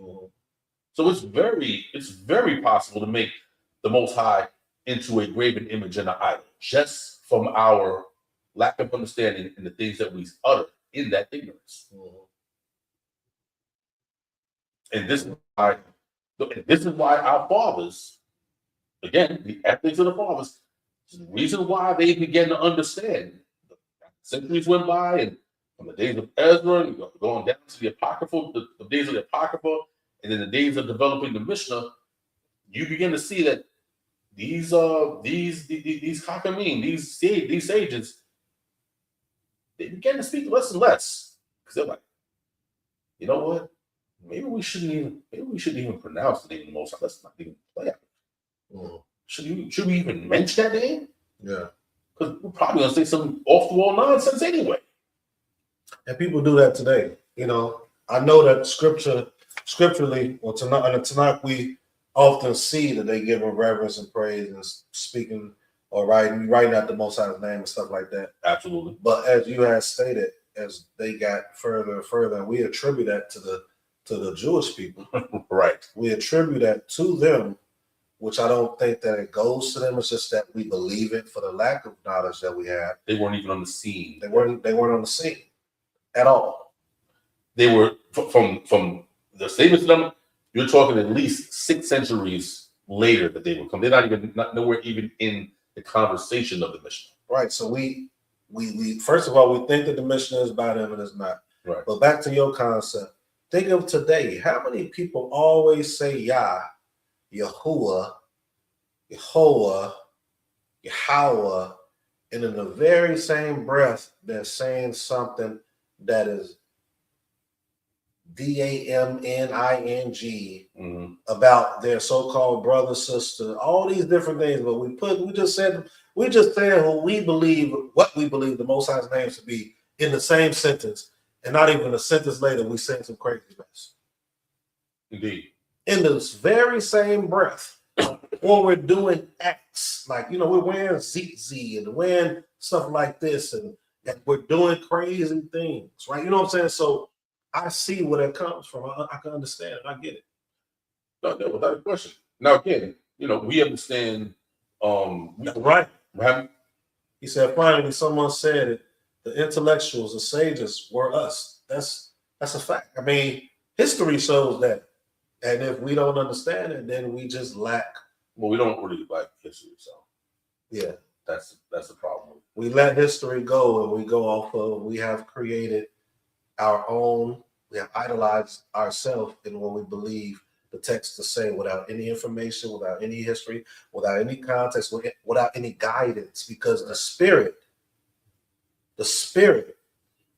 And notice when I say this, I'm not attacked. Look. I know what Shaul, I know what Dawood said. Hey, please don't remove your spirit. So I understand the spirit.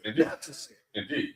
But they understood the spirit would leave because of their actions. Right. Today, we don't think that our actions could ever remove the spirit, because the spirit is there due to what we're taught.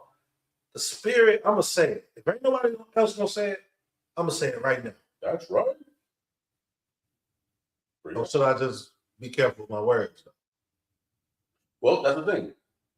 There's another text in Sirach that says, that says, give great forethought. Translations might differ. Give great forethought before you speak. And when you have spoken, don't repent. Well, I'm going to say this. The same way that I say, I believe if you're moving along, you have not, when I say alone, I'm not saying you got to be a part of an assembly per se. Hall community assembly, it can be a few individuals if you don't be a part of an actual Knesset, right? Be careful when I say this. Right. But these few individuals, they need to have integrity, accountability. They need to understand the law. They need to understand all these things. So this stuff has to be in place. So I believe, like, if you're not doing that, you're not keeping Torah.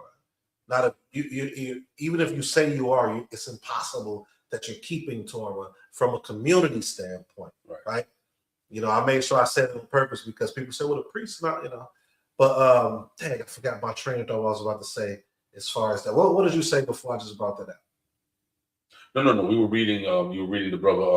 The text from the message from brother Matt.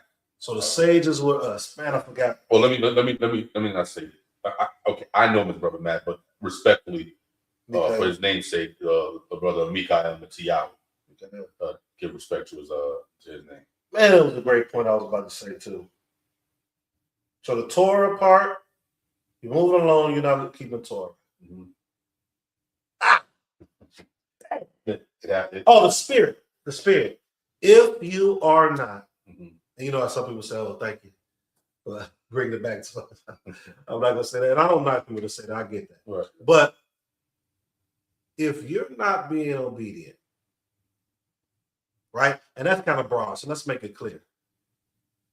If you are loose with your words when it comes to the Supreme King's people, if you don't find yourself dealing with the fatherless in some capacity, if you can, the widows, the poor, right, in spirit or in finances. If you're not keeping these things, if you're not doing what the righteous men and women who you look up to are doing, the ones that had the spirit, 9 times out of 10, you do not have a spirit. Oh yeah, without you have a spirit in your body to be able to breathe, right? You have that spirit that goes up to the Most High when you pass. But the spirit in which we all talk about, that sounds more like the Shama, but the Shama, right. But nonetheless, nonetheless. No, I stand corrected on that. But the spirit in the way that we have been taught, right? It's impossible that you have that spirit if you're not moving. And I'm gonna say this from my perspective. I believe it's impossible if your ethics is not there. If you are not moving in the same way that these righteous men and righteous women that you look up to, that you read about, that you know, if you're not doing that, if you change at a drop of a dime like that, if you are doing wicked stuff throughout the day and you know you are, if you are doing things outside of Torah as it comes to conduct, because we're in Ezekiel right now, it keeps talking about conduct. If you're operating with that type of conduct that is opposite of thus says the Most High, the Spirit is not with you. Right. I mean, I see brother Matt. So hey, that was good. I like that. But the funny thing is that because I was thinking on I'm not going to say similar lines of what he just said, but there may be a connection when you think about, we love to sing the praises of our judges, and rightly so. I mean, they were front line. Everyone from Deborah, you know what I'm saying, to Yitzhak. I mean, they all put in the work that they needed to put in for the benefit of the people. But there's one judge that we love to sing the praises of. Yeah. Who is that? Shimshon. Samson. Like the sun. You know what I'm saying? But this is an individual who, because we read something about him that we don't read anywhere else in the text. That's true. And again, I'll use the Correct me if I'm wrong, Right, but right. I have never seen anybody else that probably the closest. So He's probably the closest. yeah. But that was a different, a little different because. But aside from Shama, the text says that Shimshon says that the spirit, that the Ruach of the Most High moved him at times in the camp. Yeah. At times. We don't see this with anybody else in scripture. You don't see this about David, and you would think, because I don't think the Most High was with him when he was checking out Bathsheba out the window, like, nah, man. Rubbing the beard, like, yeah. But my point, of course, is because even with David, we've seen his outcome. Okay. He repented. So, but with Shimshon, with Samson, this is the man who was a judge in Israel, and he did what he wanted to do. Yeah. There were times, no doubt, he fought for the people. Yeah, you know what I'm saying? He smashed Philistines left and right. But he also liked whores. He liked whores. Be right back. Right. Oh, it keeps me. You know what I mean? So we see Samson, we see Shimshon, and in the context of being a judge, but a judge whose spirit was not always right and exact, and to the point where it says that the Most High Spirit moved him at times, not continuously. There was times when the Most High was clearly not with him, and you could see it even in his own conduct. We could see that that the Most High was not with him because there were things that he was participating in that was just not right and exact. I think that many of us as Israelites, many of us are in that very same boat. I'm not going to say that, all Israelites is evil. No, I don't think Samson was evil. But I do think Samson, just like many of us today, are constantly wrestling with what we know to be our destiny versus the here and now. You look at Samson, we could actually say that Samson was arguably one of the greatest underachievers in scripture. I don't think there was ever a judge as powerful as Samson. Right. As powerful as Samson, but he was the most powerful of the judges, but he was also the most ethically corrupt at the same time. Tell him. He liked whores, he liked prostitutes. I mean, he's over here digging in the carcass of a lion, eating honey that came out of it, and gave his parents. This is madness. We're Nazareth. That's right. This is crazy. And he's deliberately digging out of a lion. Some people might say, "No." Didn't he make a riddle out of it too? Right. He made a doctrine. He's had to make a doctrine out of his madness. And we're not. No, not gonna. It is kind of funny, but we're doing. We laugh at it now. No question. We're doing exactly what Ezra did. Ezra just put the facts out there. That's it.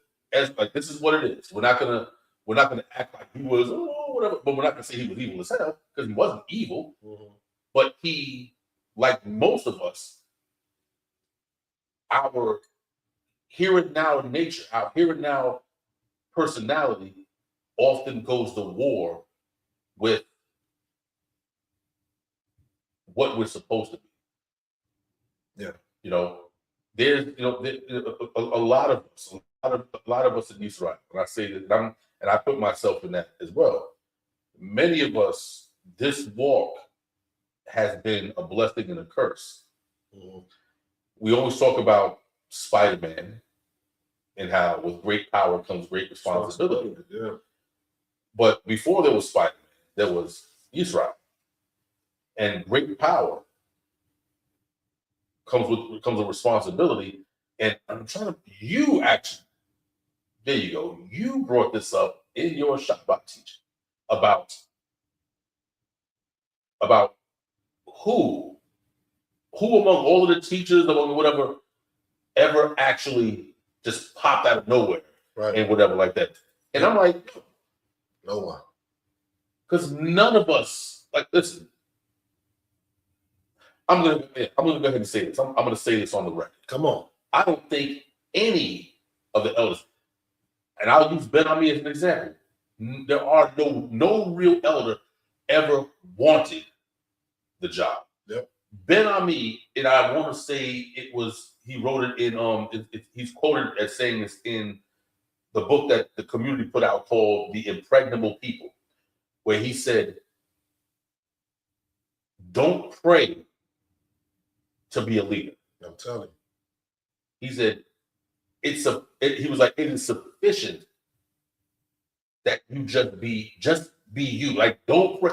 Because he understood, because I'm sure as a young man, remember, he was the Shama of his time in that particular camp. He's in a camp with elders who are like 40 years his senior. Man. And the leader of that group originally we spoke about this, was the late great Dr. Shaliach Ben Yehuda. He was the default leader of that Chicago branch of Israelites called the Abeta Center. He was the leader, and everyone knew it. There was nothing to talk about. Ben Ami was this young dude who came up, had some very interesting questions, some very powerful questions that he was posing to the leadership. And most of the leaders was like, this little, you know, they were probably saying, this little, whatever like that. Because, like, who are you, dude? You're not even supposed to be speaking. You're supposed to shut your mouth and sit in the damn audience. Trust me, I remember those. I've had some of them in my, some of my dealings. Indeed. But as he grew, he wanted leadership. Yeah. But Dr. Shaliach Ben Yehuda, of course, he was getting up in age, and he understood the natural progression of leadership is that you have to pass it on. You can't die with the man. You cannot die with the scepter in your hand. Yeah. You have to pass it on if you're not being egotistic. Mm-hmm. If you're not dealing with your ego, you pass it on. And so he passed it on to Ben Ami during what they called the consolidation of power. And forgive me if my years are wrong, but I want to say 1974. It could have been 72. But it was early 70s. The consolidation of power where Dr. Shaliach Ben Yehuda said, told all people, listen, here's your king. And he just was the elder. He just took the position of the elder and, whatever. But he gave it to them. Then, he reveled it. Like, he was very charismatic. And then guess what happened? The mid-70s started to happen. Now it was like, not only do you have to be a leader in name, but now you have hundreds and hundreds of Israelites that are now without U.S. citizenship and with no Israeli citizenship that are now there on work visas, and they're now looking to you to build this kingdom that you were talking about. Right. What do you do? What do you do now? Torah that they were able to secure funds from Nasi Yaakov and from Rabbi Wentworth Matthews, Rabbi Matthews in New York. They were able to throw some bread, whatever like that, and apparently the ring. That's funny. Yeah, the ring. But you know what I'm saying. But so Torah that there were other Israelite groups that weren't even directly associated, but they were like, right. Hold that. That's the powerful thing of, and I'll say this, and this may not be related, but I believe it could be. Jeremiah 29, build ye houses. I know that's talking about physical houses, but I really believe network. Right. Too, you know what I'm saying? For him to covenants, bro. Covenants and networking. And not even just networking. Covenants is a better word for that. People that's outside of your organization, right? In righteousness, to be able to get that help. Right. And it also shows, as a side note, it also shows that, listen, no, we don't have to necessarily be 100% on the same exact page, but I see what you're doing. That's right. And you know what? If it's of Yah, you'll profit here. Yeah. Hold that. Go do you. Mm-hmm. Even if we're not gonna, whatever, it's okay, because we got work to do over here. That's right. We got work to do over here, and here, and here, and here. Your work, therefore, is there. Yeah. That's cool. So, but Ben Ami understood as he got older. So again, when you're in your 20s, being leader, I'm the leader. And remember, this is before they were called Kingdom of Yah. Their first name was the original Hebrew Israelite nation. That's powerful. Imagine stepping into Palestine, stepping into the state, and they're like, what's your the original, I don't know if it's Hebrew, the original Israelite nation. What? Was it African? Oh no, this is before that. The whole African African Hebrew Israelites in Jerusalem. Yeah. No, that was something that came like in the 90s. Okay. Yeah. But early 70s, all that African original Hebrew, original Israelite nation. So you're telling the Jews like that, no doubt, Israelis, we are the original. Right. Yeah. It's crazy. Yeah. So in his early years, it's like, but when it was time to show and prove, because one thing to stand on your little platform, look at me, I'm like Harris once said, I'm so and so, I'm this, I'm that. But when it's time to actually build the nation, that's tough. So look, that's why. So I'm gonna say this. I remember, and we're gonna land our planes in this one. Get ready to close out. It's getting kind of late. You all, we appreciate you all tuning in. If you haven't done so, please go to YouTube and subscribe to House of Balance Network. Again, I explain the different platforms that we do, for the betterment of our community. I often talk about all the people, the Noble Drew Ali, the Yahweh Ben Yahweh. Some people don't like that. I get it. The Nasi Yaakov, the Malcolm X, the Martin Luther King, all these people. All these people in our community have different understandings and stuff like that. Want to know the one person I would want to talk to?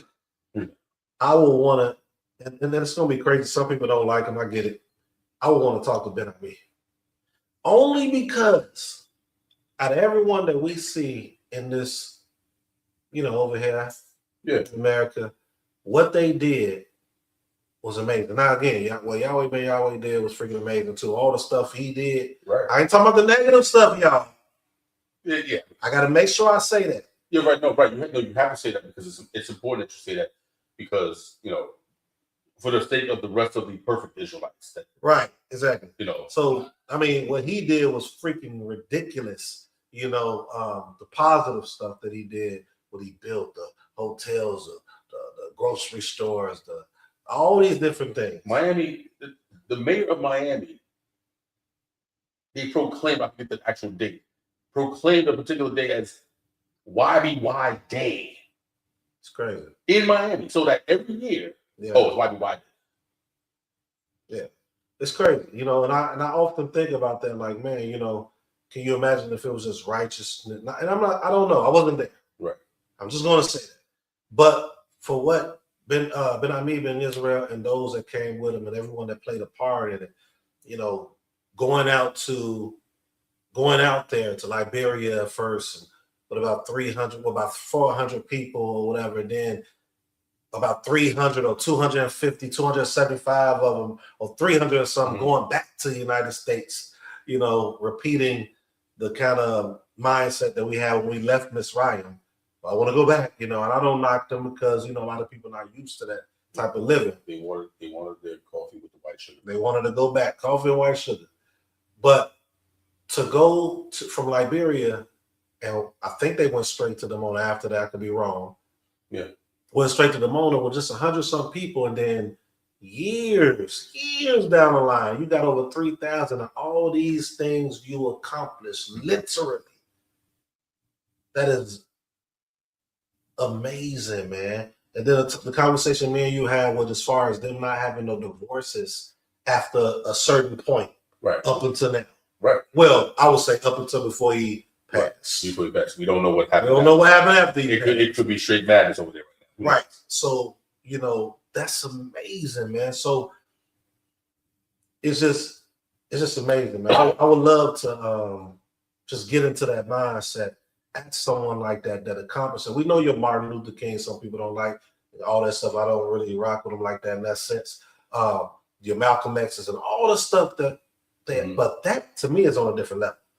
I think what Ben Ami and them did was on a different level. You know, and to be, listen, and to be fair to, to be fair. And I'm not knocking the ones that did what they did. No. Yeah. I ain't saying that. I want to make that clear. But it's kind of like, I always, there was a time when I used to critique the Pan-African. That's right. No one has ever replicated Ben Ami's structure ever. Yeah.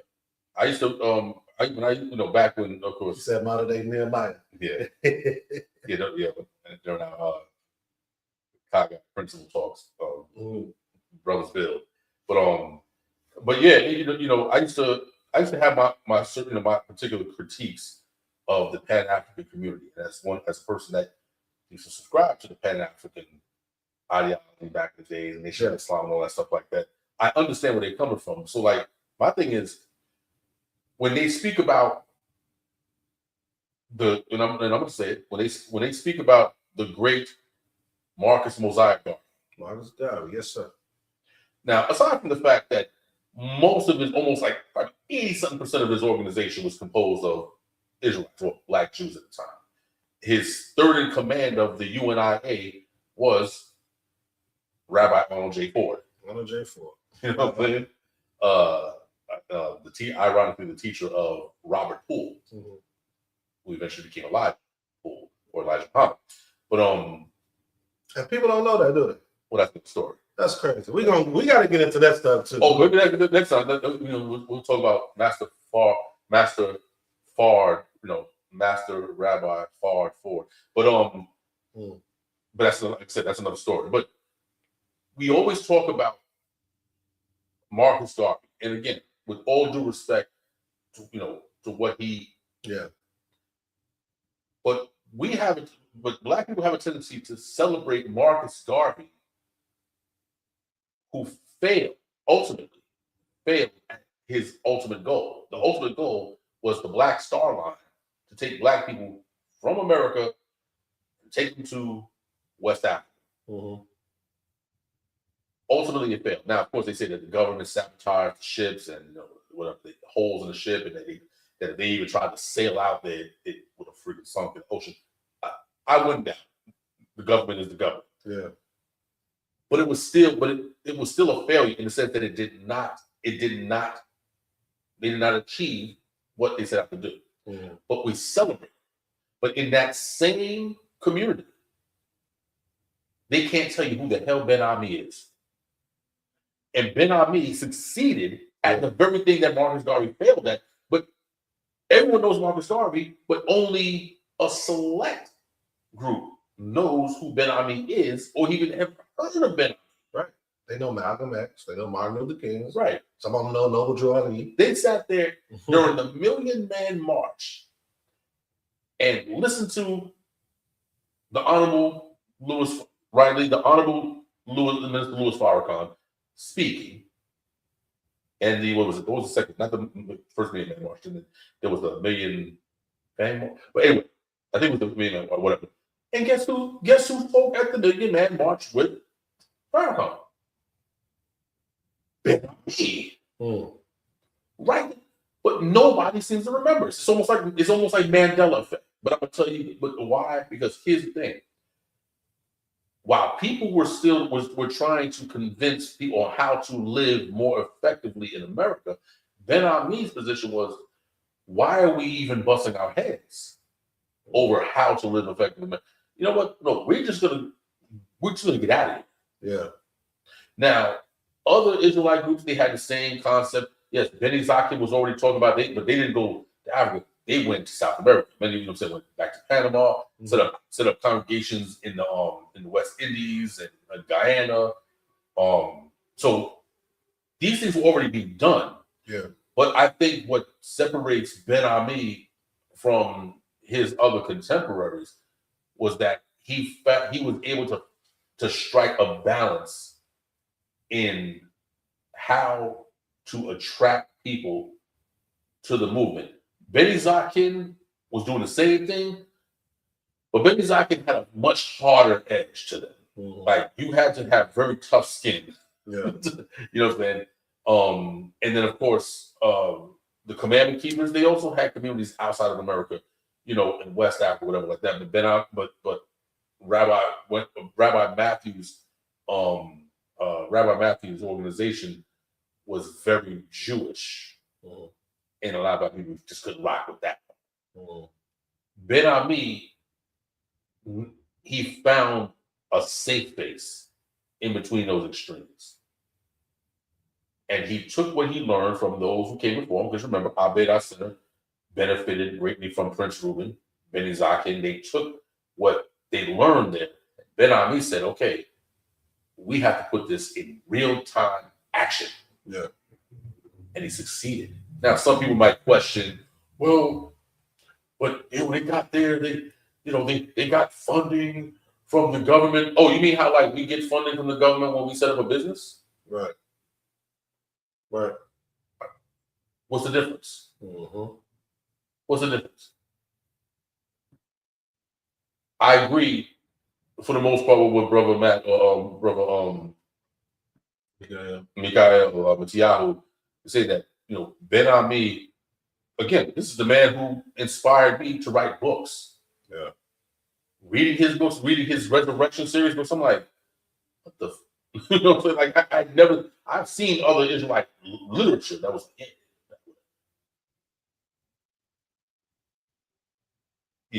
God and the Lord relativity, brother. So he mastered everything that came before him. He took what worked and threw away what didn't work. And their success, the success while he was alive, it spoke for itself. And so, but again, these were all, you know, these were templates that already existed.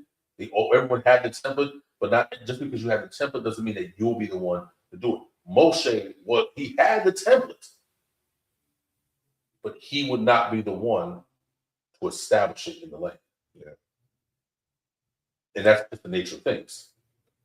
But to wrap up, or to land this very long transatlantic flight. We're gonna continue next week, yeah. Right, but to land the plane, that, you know, again, it's very important that we be careful with the things that we utter out of our mouths. Not just because it's a right or wrong thing, or, you know, or that doctrine is off, or that doctrine is. It's not even having to do with doctrine. Just from how it's going to affect the people that hear it, and how it's going to affect the people that hear it from them. Yeah. Think about the family that are going to be affected. All of these things you have to consider. And also, the things that you're teaching right now, are you even going to be believing that 3 years from now? Right. Like I see Israelites right now that just like 6, 7, 8 years ago stood on particular platforms, whatever like that. It was hardcore, it was whatever. And right now, they're not even in the Torah. They are back in the world. That's it. So again, what do you say about this? Is why sometimes it's best just to keep your mouth shut. Yeah. On things of that magnitude. Yeah, you can talk about the small things, yes. Whatever. But things that affect change on that level, just be careful. Okay. Just be careful. And on that note, you all, we appreciate you all tuning in. Make sure that you go ahead and you subscribe, like, and share. If it's something that you learned on today that's beneficial, that helps you to provoke thought and change, go ahead and listen back to it, or share it for someone else that you think want to listen. We're going to go ahead and have a good night. Like I told to you all, Yevarekum, Yahweh, Yishmarekum. Shalom. Hallelujah. Hallelujah.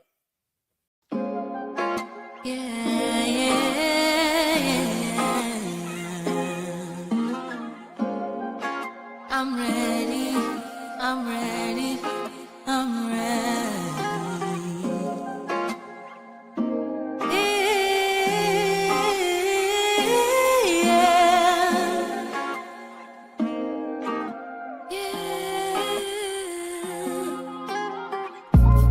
I see a dream, that dream is green, and I don't mean material things. Freedom to the land.